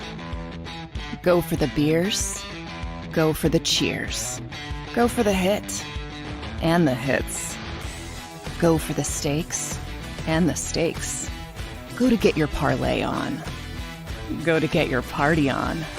Go for the scene. Go for the screens. Go for the gallery. Go for the win. Go to Ocean. Visit theoceanac.com to plan your visit. The greatest fans on earth. It's a bold statement, but would you expect anything less from Philadelphia? 58 years of heartache creates a toughness, a grit, a resolve not found in most. Sure, our prayers were answered, but now that we've had a taste, we're looking for more. Pondley Hockey, official partner of the Philadelphia Eagles. Action News at 11 with Rick Williams. It's the team you trust to bring it all together. The stories that impact your community. A sports roundup for the locals. And the AccuWeather forecast you depend on. Action News at 11 with Rick Williams. Go passionately. Go fearlessly.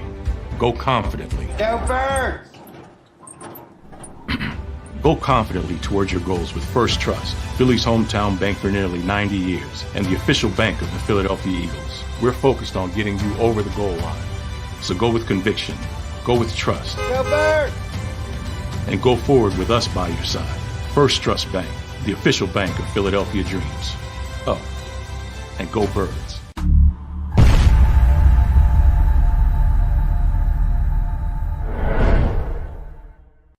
Welcome to Pondley Hockey. We've helped over 100,000 injured and disabled workers obtain benefits, as well as some of the biggest settlements in the state. If you've been injured at work, give Pondley Hockey a call.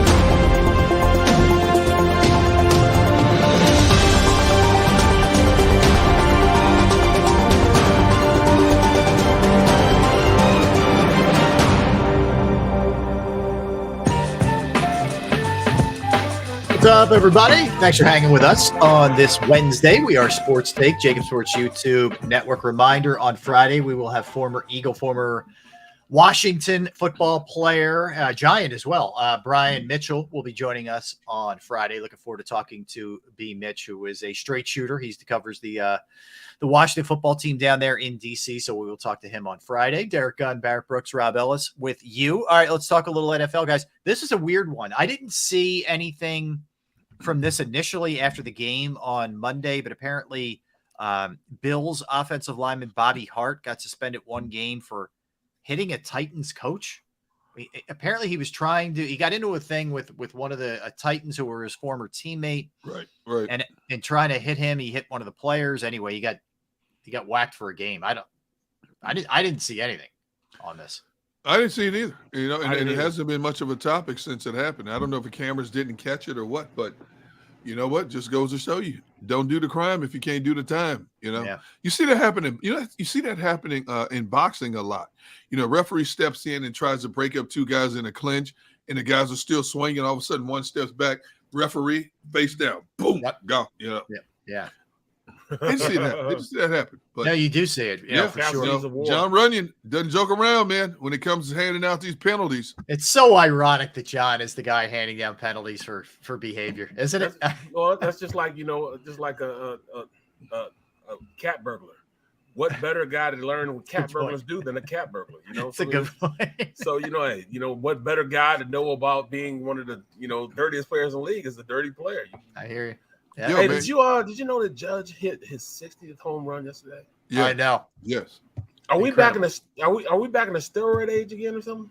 I don't think so, man. I'm so glad you said that. He's just a bohemian type of dude. He I is agree. gigantic. But you know what, Barrett? I was thinking about that earlier this week. I said, as much as it generates attention for Major League Baseball, I hope we don't find out somewhere that this was steroids induced the way it has kept Barry Bonds and Mark McGwire out of the Hall of Fame.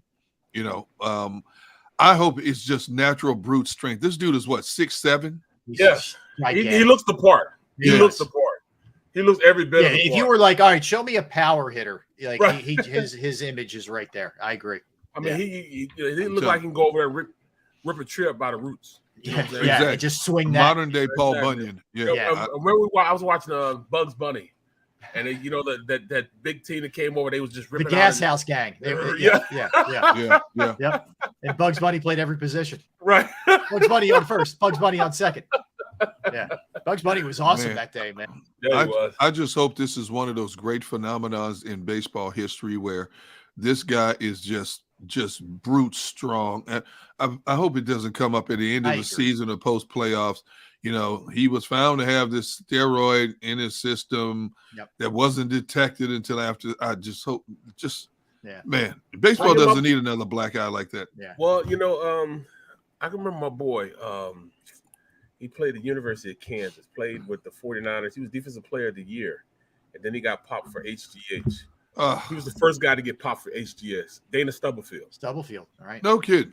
He was the first guy to get popped for HGS. He had some. Nobody knew about it. Yeah. He had some problems later in life. Oh yeah, but he was the Defensive Player of the Year. He was a ball. Went to University of Kansas. Like, dude, you wasn't like this when you were at Kansas. Right. In fact, you were quite sorry when you were at Kansas. Yeah, he got a little help. Right. I'm thinking, well, I'm pissed off because I didn't know about it. Right. I wish I'd have known about it. Listen, I hear you.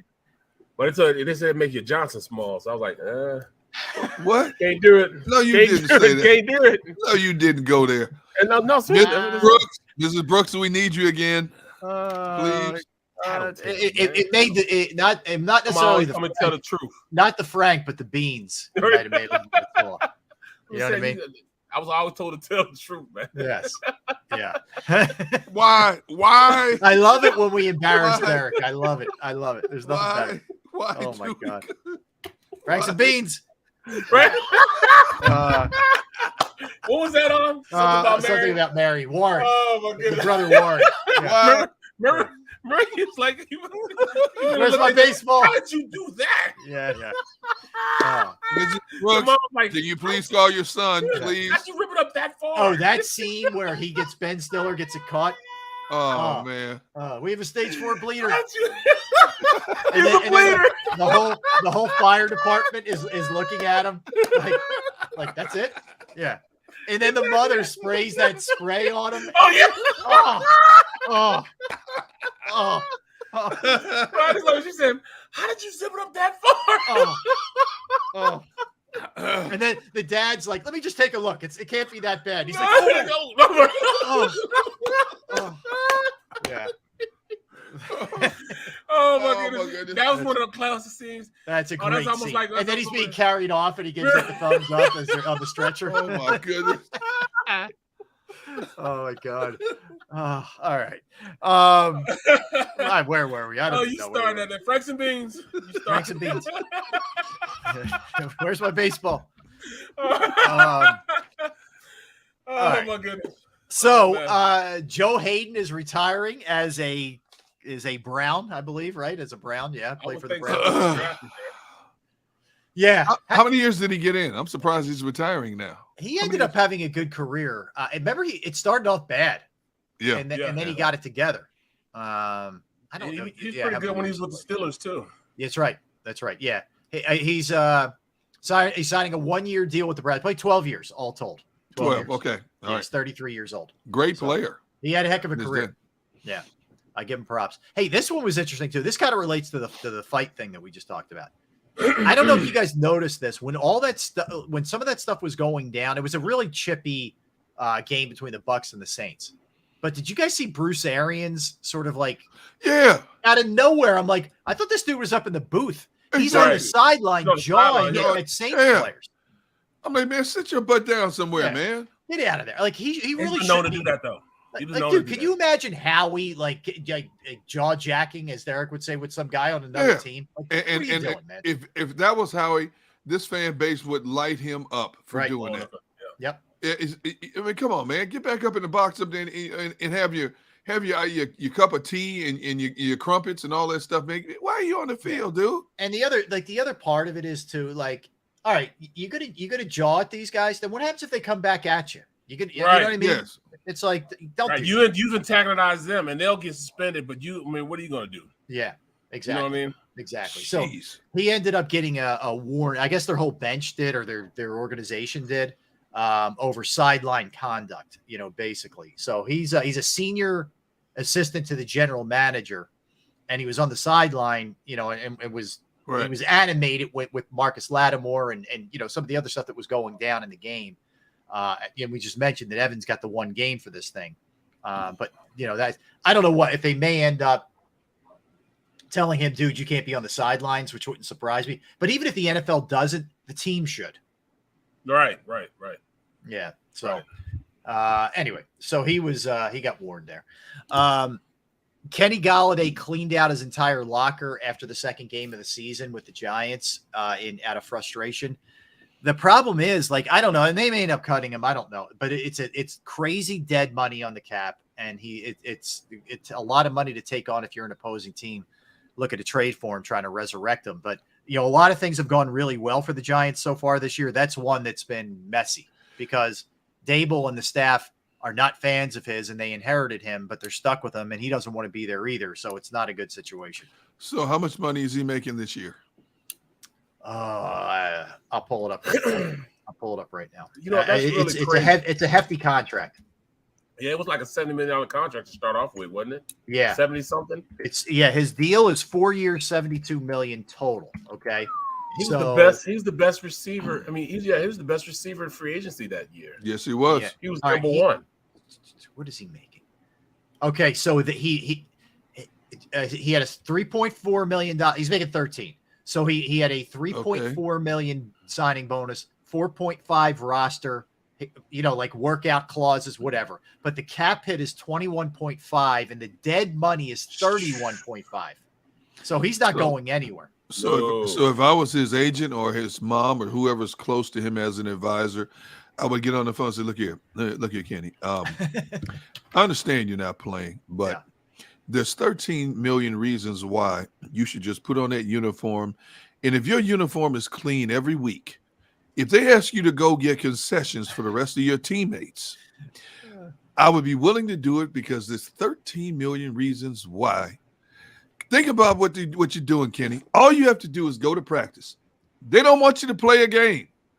There are people out there strapping tooth and nail, trying to make ends meet. All you have to do is act like a football player for the rest of this season. And we rack in $13 million minus taxes, minus agent fees, minus entertainment tax.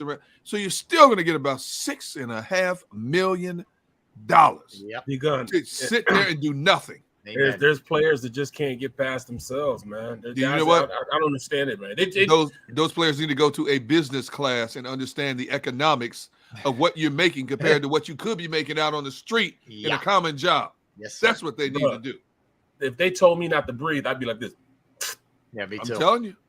I'm telling you.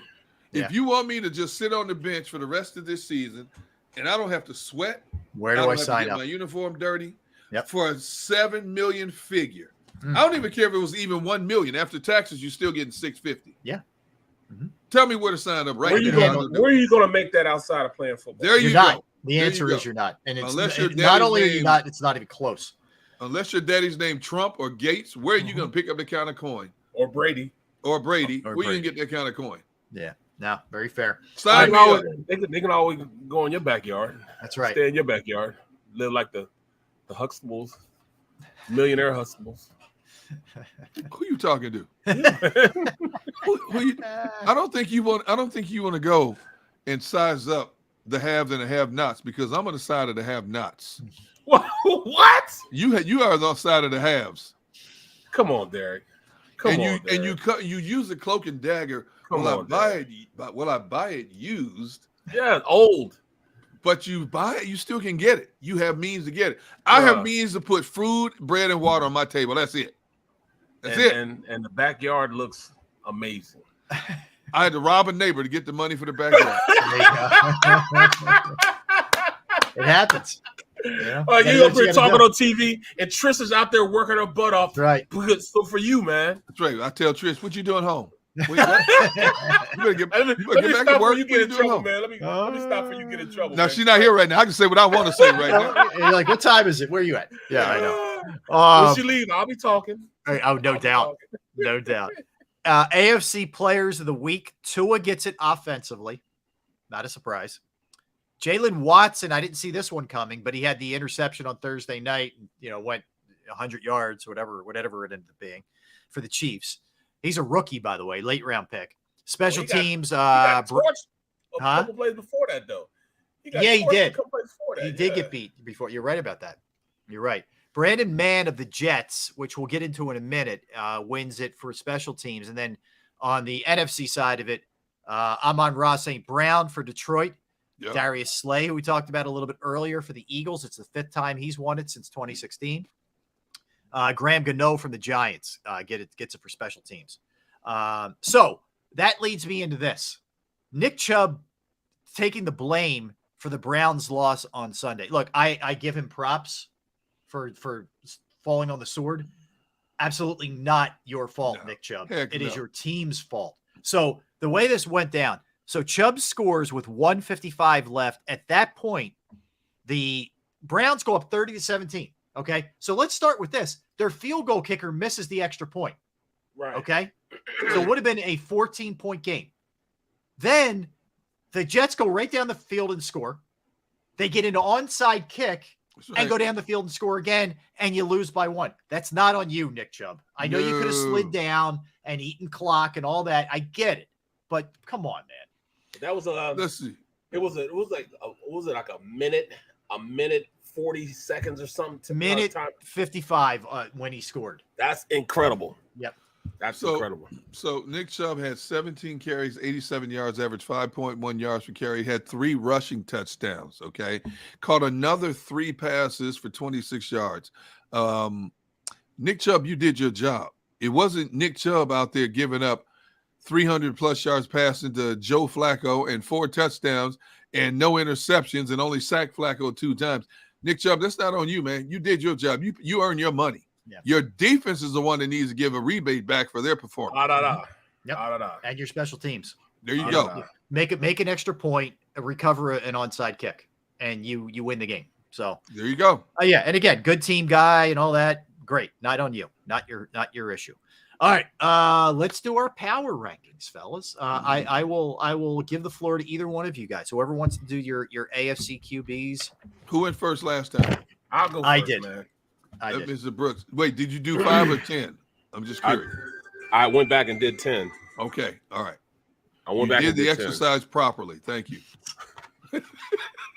He's always got to get a shot in. Right. Am I not telling the truth? What did we say at the pre-show meeting, Rob? Yes. Did we not say 10? Yes. We get on the show, Mr. Brooks said, I only did 5. Oh that my wasn't God. the exercise, man. We Unbelievable. started the exercise about doing 5, and But- you wanted to go 10. No, not me. Rob said 10, and I followed Rob's lead. No, we said, well, Rob Rob, said, did you well, say we need to 5 go. or 10? Rob he said, said, well, he said, well, I said only whatever want you guys 5. want to do is that's Exactly. how I man, said you're a it. straight politician. That's why you eat dry Cheerios, because That's you right. can't make no definitive decisions. I know how to The work. heck, man, you said 10. I have the text here. It All says right, 10. all right, we got you. All right. So I start off with, who we just talked about, Joe Flacco, my number 2. Flacco makes the number top 10. 10. He Okay. makes the top 10, yeah. Derek Carr, number 9. He's falling down in the rankings real fast, man. Real fast. I don't care what's going on. You the quarterback. It's all on you.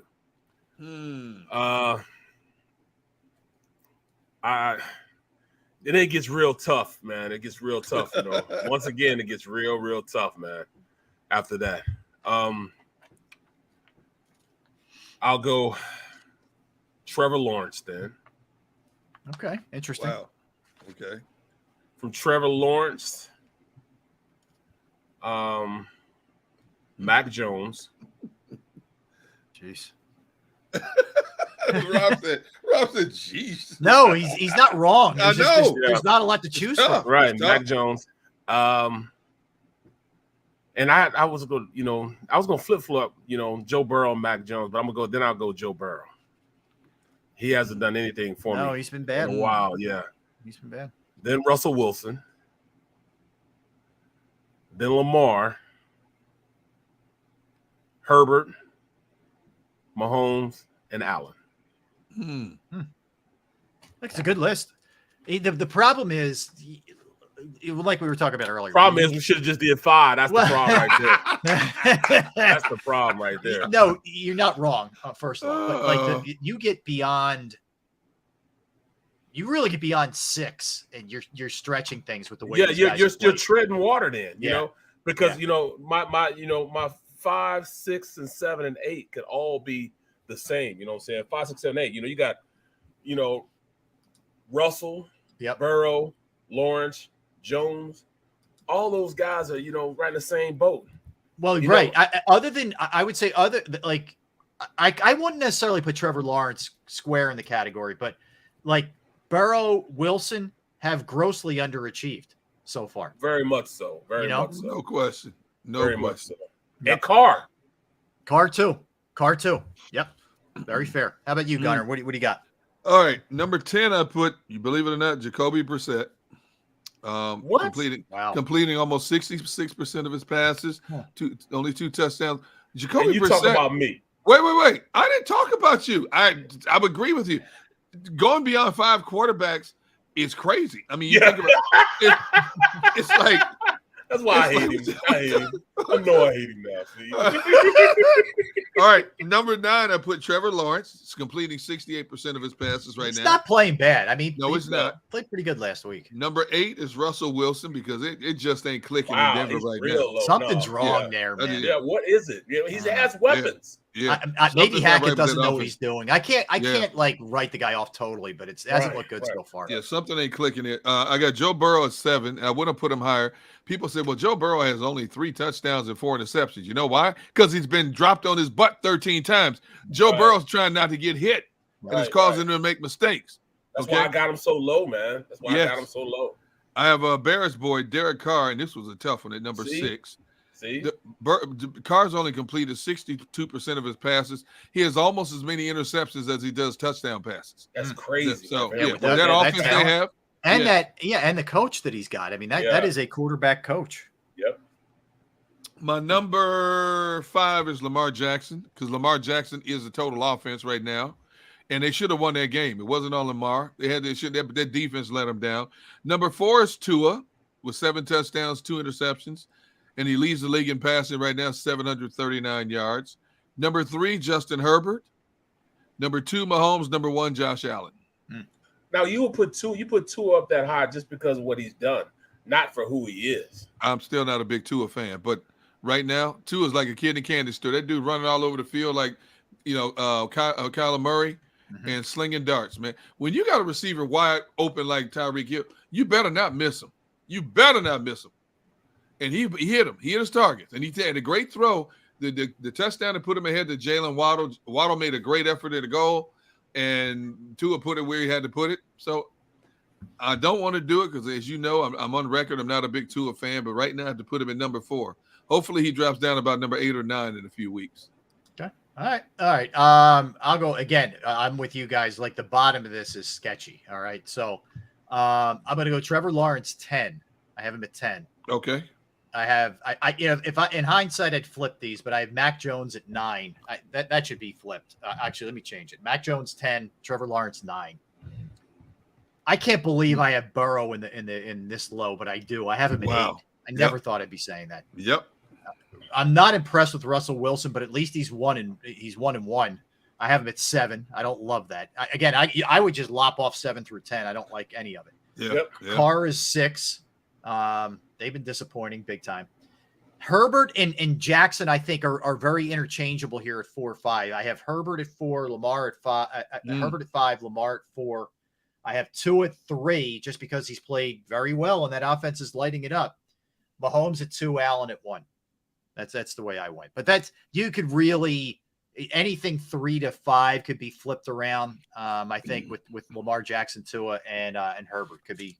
You could move those pieces around a little bit. Well, when I look at Josh Allen and Mahomes too, I could put them as 1 and 1A because if we keep doing this on a weekly basis, I could see those two flip-flop on my list back and forth. Big time. It could be Mahomes number 1. Exactly right. Yeah. Exactly yeah. right. Exactly right.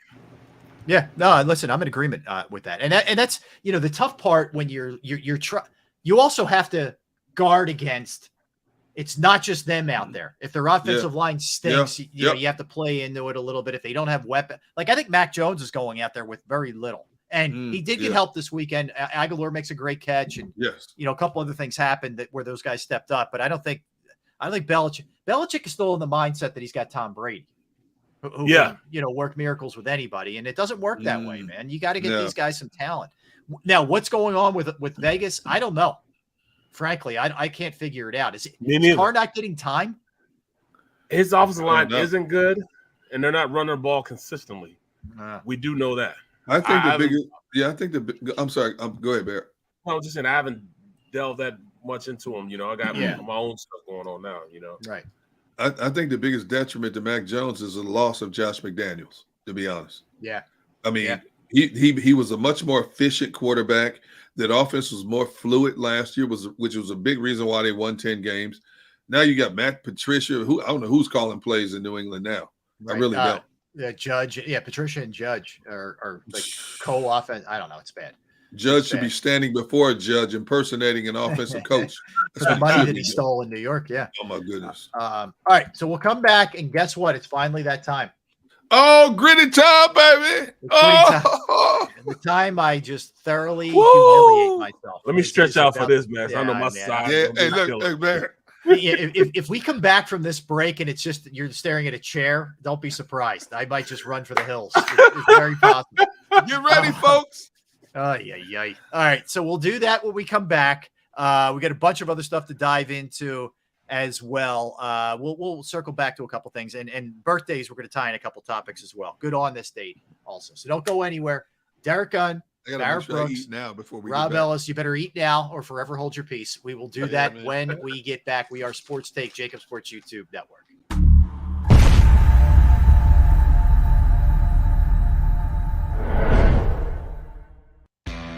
Go to get your game on. Go for the beers. Go for the cheers. Go for the hit and the hits. Go for the stakes and the stakes. Go to get your parlay on. Go to get your party on. Go for the scene. Go for the screens. Go for the gallery. Go for the win. Go to Ocean. Visit theoceanac.com to plan your visit. The greatest fans on earth. It's a bold statement, but would you expect anything less from Philadelphia? 58 years of heartache creates a toughness, a grit, a resolve not found in most. Sure, our prayers were answered, but now that we've had a taste, we're looking for more. Pondley Hockey. official partner of the Philadelphia Eagles. Action News at 11 with Rick Williams. It's the team you trust to bring it all together. The stories that impact your community, a sports roundup for the locals, and the AccuWeather forecast you depend on. Action News at 11 with Rick Williams. Go passionately. Go fearlessly. Go confidently. Go Birds! Go confidently towards your goals with First Trust, Philly's hometown bank for nearly 90 years, and the official bank of the Philadelphia Eagles. We're focused on getting you over the goal line. So go with conviction, go with trust, Go Birds! and go forward with us by your side. First Trust Bank, the official bank of Philadelphia dreams. Oh, and go Birds.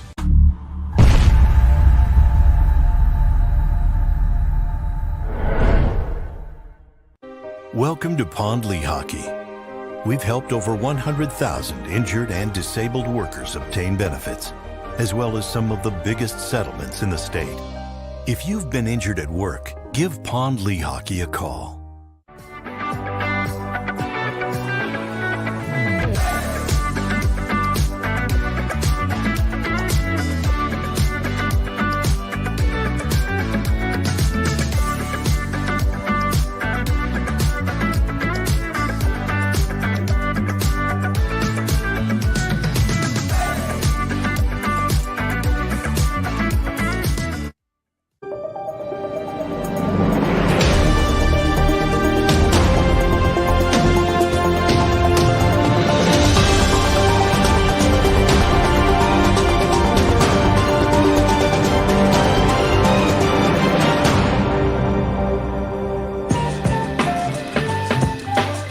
All right, we are back.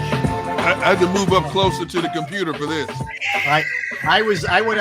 So during the break, I walked upstairs. I'm like staring at the door. I'm like, do I want to just take a long walk at this point? And I was tempted. I think I touched the doorknob and just kind of stepped away for a minute as to not tempt myself too much. Hey, Rob, one of my sources have told me that your daughter is politicking to change her last name. Yes. I'm just asking.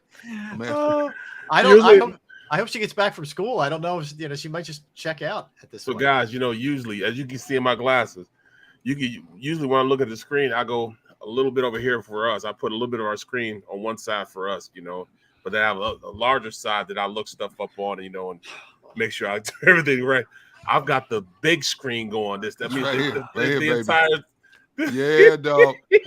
We got people in the chat talking about let me flip my screen. One said I'm going full screen. Please, people, someone get ready to clip it. If anybody's flat screen laptop desktop shatters during this, I am not responsible. Let me be clear. We need to put this on IMAX. Hey, look, man. Yeah, really. Brian said I'm watching on an 80-inch screen TV. You guys are killing me. But trust me, you'll be sorry. So no, we won't. Last night, this is how it goes down. Okay, so last night I'm watching that Phillies debacle. I'm like, okay, and I knew, in the back of my mind, like I got to do this, or else I'm going to forget and fall asleep or whatever. So I'm like, all right. So I go up to my daughter's room. I said to Maddie, I'm like, can you please just she's like, you really are going to do this? Like, you're going to do the gritty. I'm like, yeah. So I was going to do it in her room. She's like, you're not doing this in my room. All right, let's go. We'll do this downstairs. So we go downstairs. And I told you guys before. So she's got the phone and she's lining up the shot. I put on there's a song which you won't hear because there's restrictions on the song, but whatever, you'll see the video. But anyway, so she's like, and then she's like, hold up. And I'm thinking she didn't like one of my dance moves. She's like, no. Close the curtains because you can see my reflection coming off. And I will not be involved in any way, shape, or form be seen on this. All right. So I'm like, all right, now she's in my head. I'm like, this is awful. No, I got a rag for the tears, bro. Hold up, man. I gotta clean my glasses for this. I gotta make sure. All right. So without further ado, I appreciate the patience of the entire chat room. Oh, here we go. Hold up. Before Xander hits play, yeah. This is it. This is where we are. And this is the living room. You see the dog's bowl. I really did a lot of work here. Here it is. Okay. He's sliding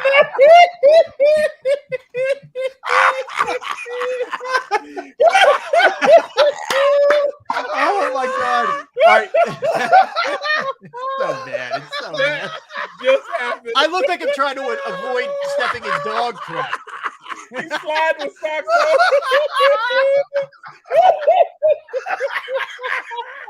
Hey, play that again. Play it again. God. Play it again. Come on, man. No. Did he just slow it down? Don't slow it down. Oh my God. Now, it's only 13 seconds because she refused to record any more of it out of embarrassment.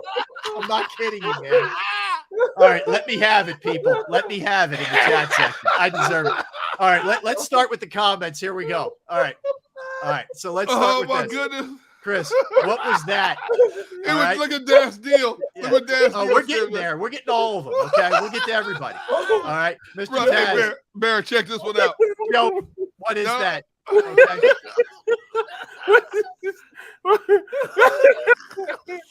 My stomach hurts. I'm dead. White boy gritty. Yes, I can't even, these are going so fast I can't even keep up with them. Yes, that was white boy gritty. Oh, my How about this line?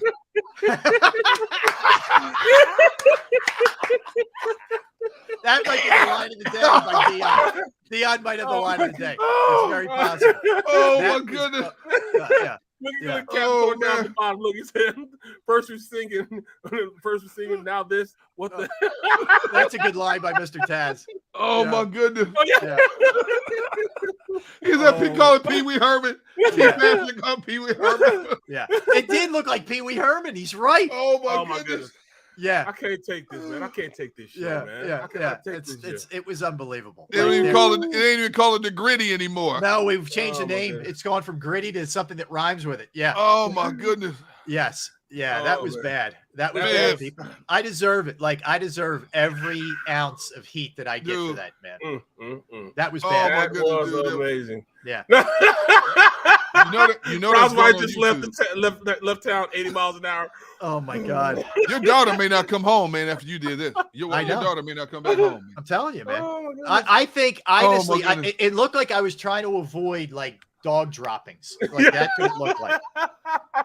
He got on black socks on the floor and he slipped. I know, I know. man. I know, man. What was I thinking? Like, number one, know. either put like Put sneaks shoes. on or Yeah. go do it barefoot. Like, don't. You know, know when to say no, man. No means no, Oh, bro. I man. know. No means no. That's Yeah. what it Dude, means. my throat hurting right now, man. Oh, man. No. That was bad. That was bad. I mean, I how agree. am I supposed to go on with the rest of my still got I don't know. I don't even even know how to dial this back in and get through the rest of the show at this point. That was as bad as it gets. You know, that was bad, man. Hey, wait, let's see that one more time. One more. Let's see it. One more. God. Come All on. right, one more Come time. on, Xander. Xander. One more, man. I got to see One this, more. man. One more. No, Xander's got that thing ready to go. Look at that He's right snapshot. there. You stop it right there. Yeah. Here it is. Oh. Xander's done his own editing on this thing.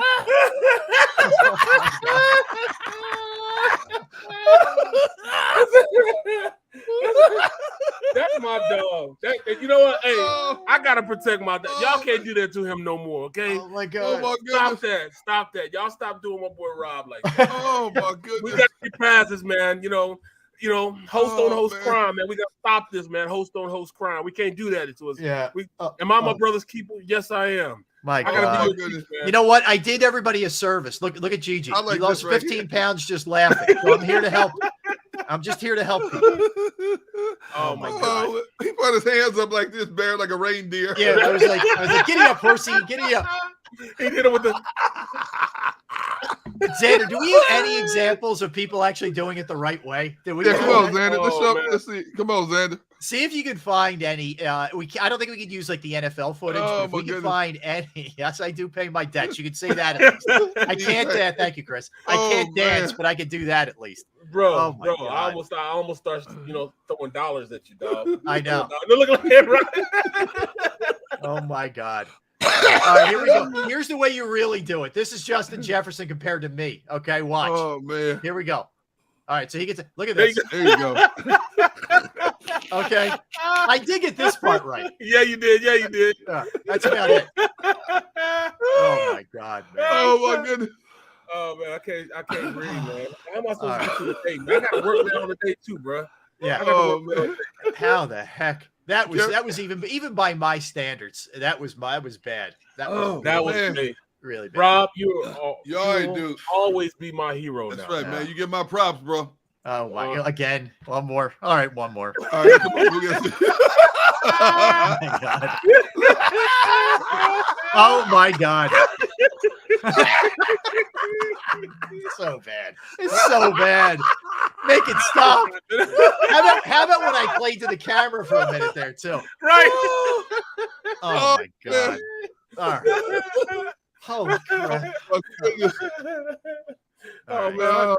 If I was you, I'd have lost sleep, Rob. Like, yeah, I don't know. I don't know what to say. Man, I give you mad props, Rob. You did it, man. We should have done this at the very end of the show because I have nothing left after that. That was incredible. Oh my goodness, bro. Oh, all right. So my apologies to your eyeballs, people, for that. That bro, was, you are the man, dog. You are the man. Oh my goodness, you are the man. All right. There's no way in hell I would look like that doing that, bro. No, please don't do it to yourselves, guys. Don't embarrass yourselves. You are my dude, though. Here's a good line. No, look. No, put up next shift, Randy. Put up next shift, Randy.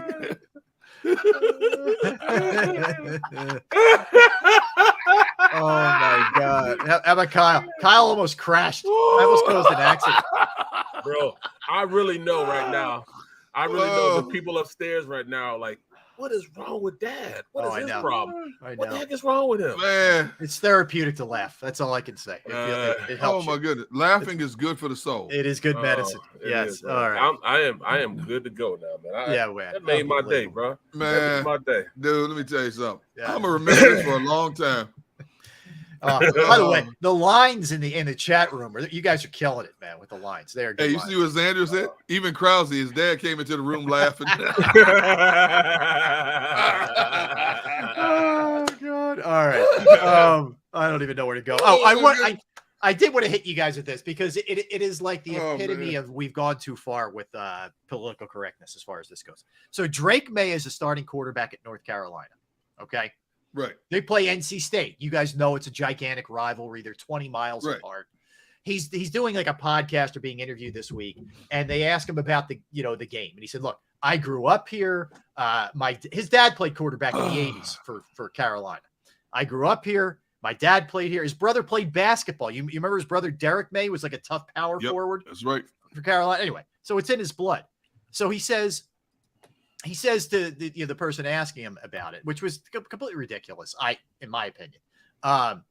He said, I did not want to miss out on my home state. In other words, playing in my home state. Whether you want to admit it or not, growing up in Carolina, you're a Carolina fan. And then he says, some people may say state, but really people who go to state just couldn't get into Carolina.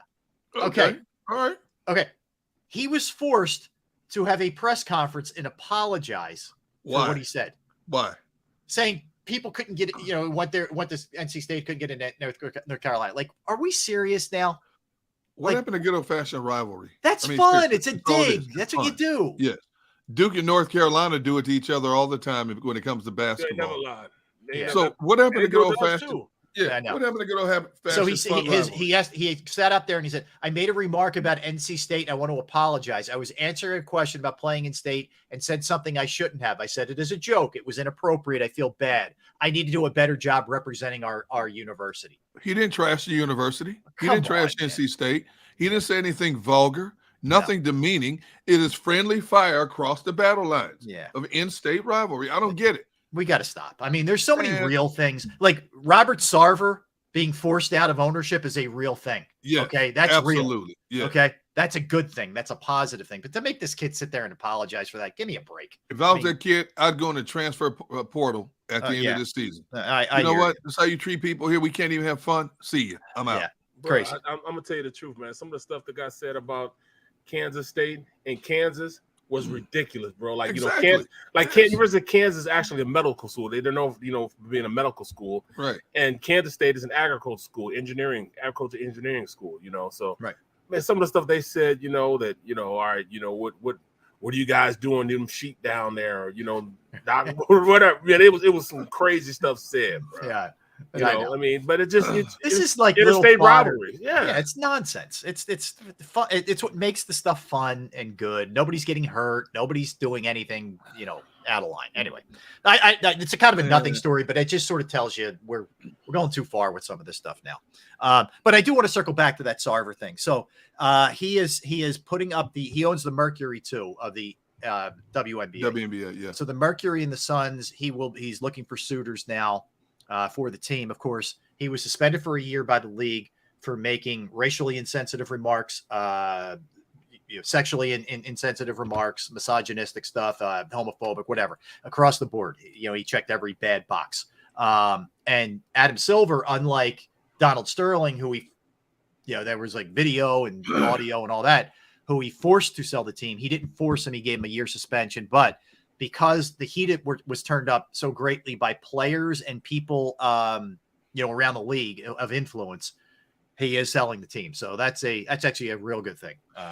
Well, as much as I don't want to, I have to give Sarver credit for listening to the critics and say, you know what, I'm just going to bow out. And matter of fact, take all your front office personnel with you who was involved in all the negative comments and all the dirty stuff that was going on. So kudos to you. At least you manned up to do that. You look at a guy like, that knucklehead who owns the Washington Commanders. People have wanted him out of the league forever.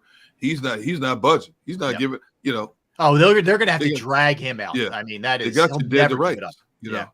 And you're not giving up. I mean, you know what, Daniel Snyder? You made your money. You had a good run. Sell a team to somebody who's going to turn that franchise around in the right direction. I'm with you. 100%. I'm with you. All right. So a couple other things. On this date, 1989. Okay. 1989. One of the great sort of one-off songs. Okay. He had a couple other borderline hits, and it's become one of the biggest sort of commercialized songs too. We lost them not all that long ago. Oh, Biz Markie. Oh yeah. Just a Friend was released on this day. Wow. 1989. Yes. Oh, baby, you can't hear that song and not like laugh and sort of feel, you know what I mean? It's one of those songs that makes you feel good anytime you hear it. But, There's no question about it, man. And you still, like you said, it's in commercials. If not the words, at least the beat. You hear it in commercials nowadays. You do. Wow. On this day. Wow. Rob, you dig deep, brother. You like Jacques Cousteau. You go deep, man. Yeah, we'll go deep on that one. All right, birthdays, good ones. This is not a list to complain about. I'm going to circle back to these first two in a minute, but let's go through it. So Stephen King, the author, is 75 years old. This guy, you talk about a body of work. Woo. I mean, bro, incredible. I can't believe it. When I was looking up everything he's wrote, yes, it's hard for me to find a favorite. Yeah, it was hard for me, but I did find one, and we'll talk about it in a little bit. But I did, Bill Murray, 72 years old. Wow. Of course, again, just incredible. I mean, from Saturday Night Live to his movies to everything the guy does, just flat out amazing. So we'll circle back to those two guys. So just hold them for a minute. Luke Wilson, Owen Wilson's brother. He's been in Old School and a bunch of other stuff. He's 51 years old today. Alfonso Ribeiro, who is now a host. Do you remember the first time we saw? He's 51, by the way. The first time we saw him, what it was? In a Michael Jackson commercial. Bingo, Gunner. There you go. That's exactly right. It was a Pepsi commercial. That's right, Pepsi commercial. That's right. And that kid could dance. Oh, good. He could do the moonwalk. I mean, he looked just like a young Michael. He did. He really did. Did he? Yep. Oh, yes. Oh, yeah. Oh, goodness, yes. Oh, Barrett, go back. It's from like what do you think, Derek? Like 83-ish? Early 80s? Yeah, around there. And he does he takes a drink of the Pepsi and does like the moonwalk. And he does look like Michael. He's got the one glove on, the whole thing. Of course, he was in Silver Spoons, as Jim G points out, too, with Ricky Schroeder and gang. Leonard Cohen, one of the all-time song composers. Was born in 1934, passed away. Jason Derulo, the artist. Yeah. Great one, 33 years old. He sold over 30 million singles and has 11 platinums. Oh, he's prolific, man. Yep. Faith Hill, 55 years old. Faith Hill, that's right. Faith Hill, married to Tim McGraw. Liam Gallagher of Oasis is 50. Larry Hagman was born on this day in 1931. Of course, he's passed away, but he was Dallas and I Dream of Jeannie and what was the other stuff? He did other stuff too, but from those movies. Jerry Bruckheimer, the great producer, who's done a ton of good movies, is 69 today. I think that's all I have. Derek, you have any extra? Any? Let's see. You got Christian Serratos, who played in Walking Dead, 32. Okay. Nicole Richie, who's made her claim to fame for doing absolutely nothing. Okay. She's 40. You have Don Felder, who's the lead guitarist for the Eagles. He's 75. Doug Baldwin, former Seattle Seahawks. Oh, he had a really good career. Yep. Yeah, he did. And Jimmy Clausen, former Notre Dame quarterback, is 35. That's right. Yeah. Oh, I did want to share this, and we'll circle back to Stephen King and Bill Murray in a second. Did you see this story? Howard Eskin reported it first from WIP. The Britton Covey on Monday night, he was activated. Obviously, he returned punts. Right. So he drives. He arrives early, goes to the players' parking lot, and the attendees wouldn't let him in because they didn't believe he was a player because he looks like he's 18 years old. So he had to go and pay for parking. So he goes and he goes and parks, and there's groups out tailgating, and he's still not recognizable enough. He had to pull up next to these guys who were throwing beers back and grilling and all that, and park his car there and walk over to the stadium. Oh my goodness! Yes.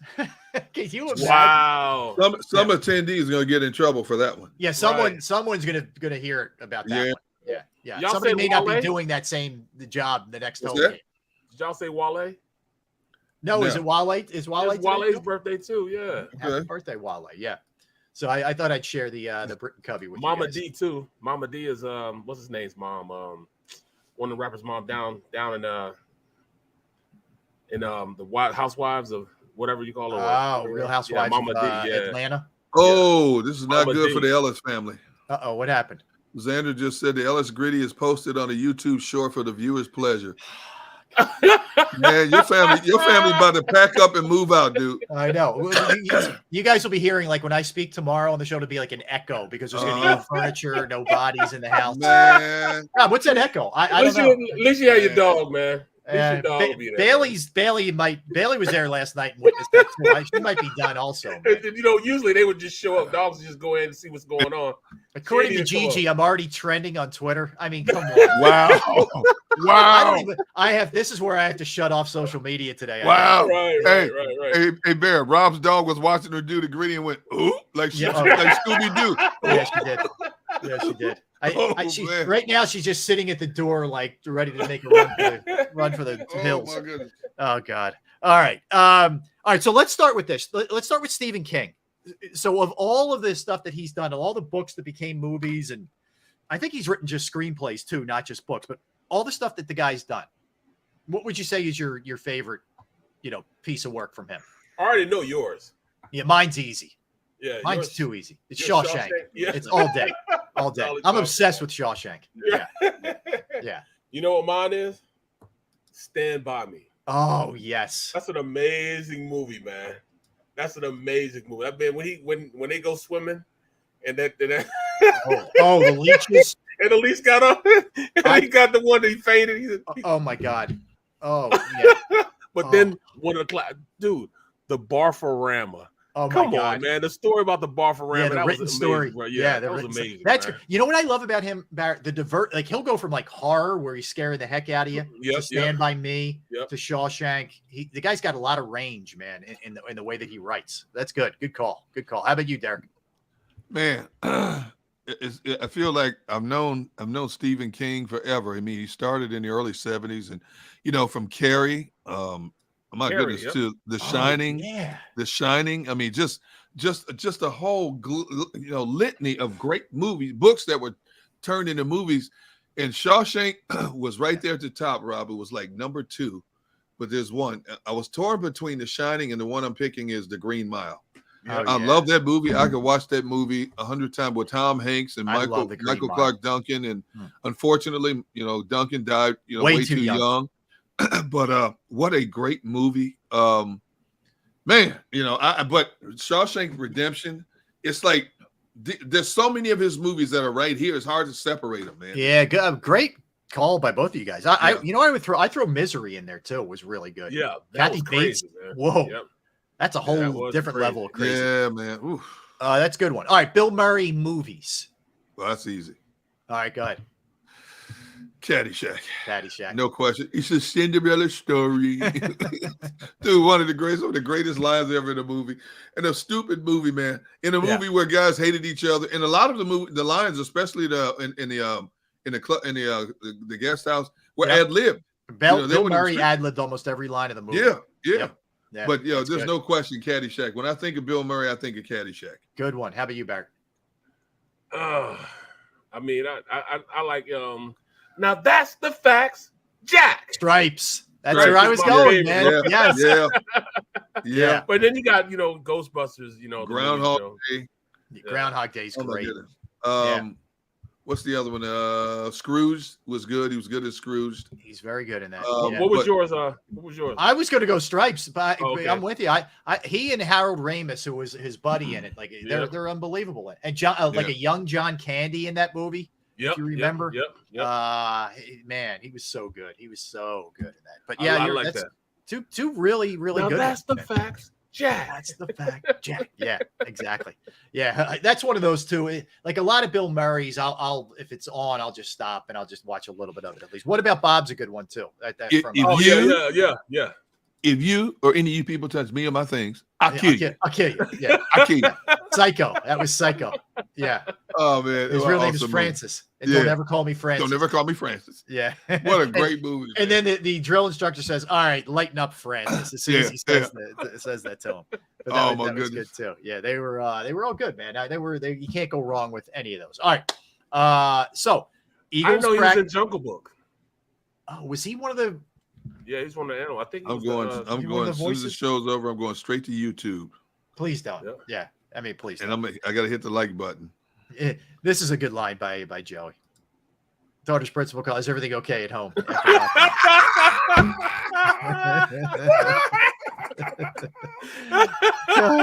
Can't disagree. I deserve all the heat I get. All right, so that'll do it. I don't know if I'll embarrass myself tonight or not, but it's very possible. So tomorrow we will continue. We'll get a little bit more on the Eagles and Washington. I know you're killing me. It's on YouTube already. I know it is. It's so outrageous. That thing just needs to be buried. I should have never sent it out to you guys. Oh my God. All right. That'll do it for us. We're thank Xander Krause. Huh? The bear. It's trending. Bill Murray was Baloo, the bear. Oh, that's right. Oh my goodness. All right. Thanks to everybody in the chat room. Good one-liners at my expense, for sure. Thanks for listening, everybody streaming. Stay tuned. Dan Cilio, the National Football Show. Good night. You're welcome, everybody.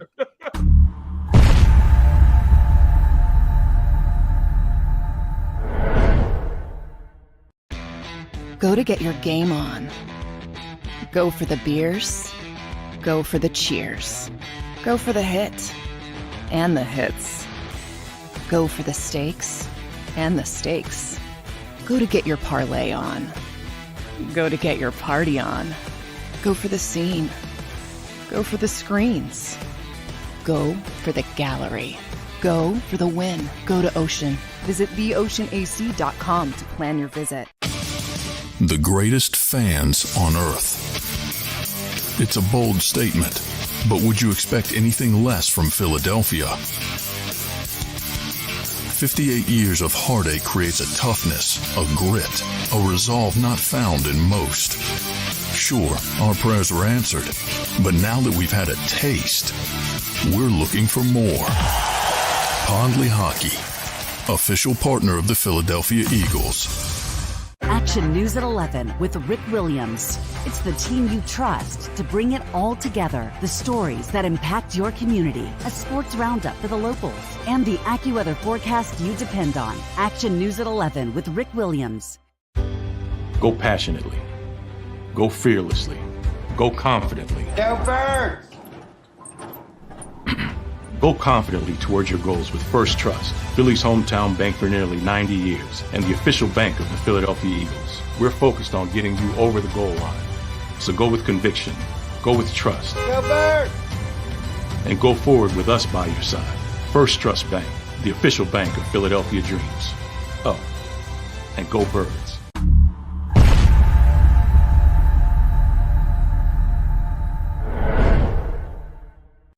Welcome to Pond Lehocky. We've helped over 100,000 injured and disabled workers obtain benefits, as well as some of the biggest settlements in the state. If you've been injured at work, give Pond Lehocky a call.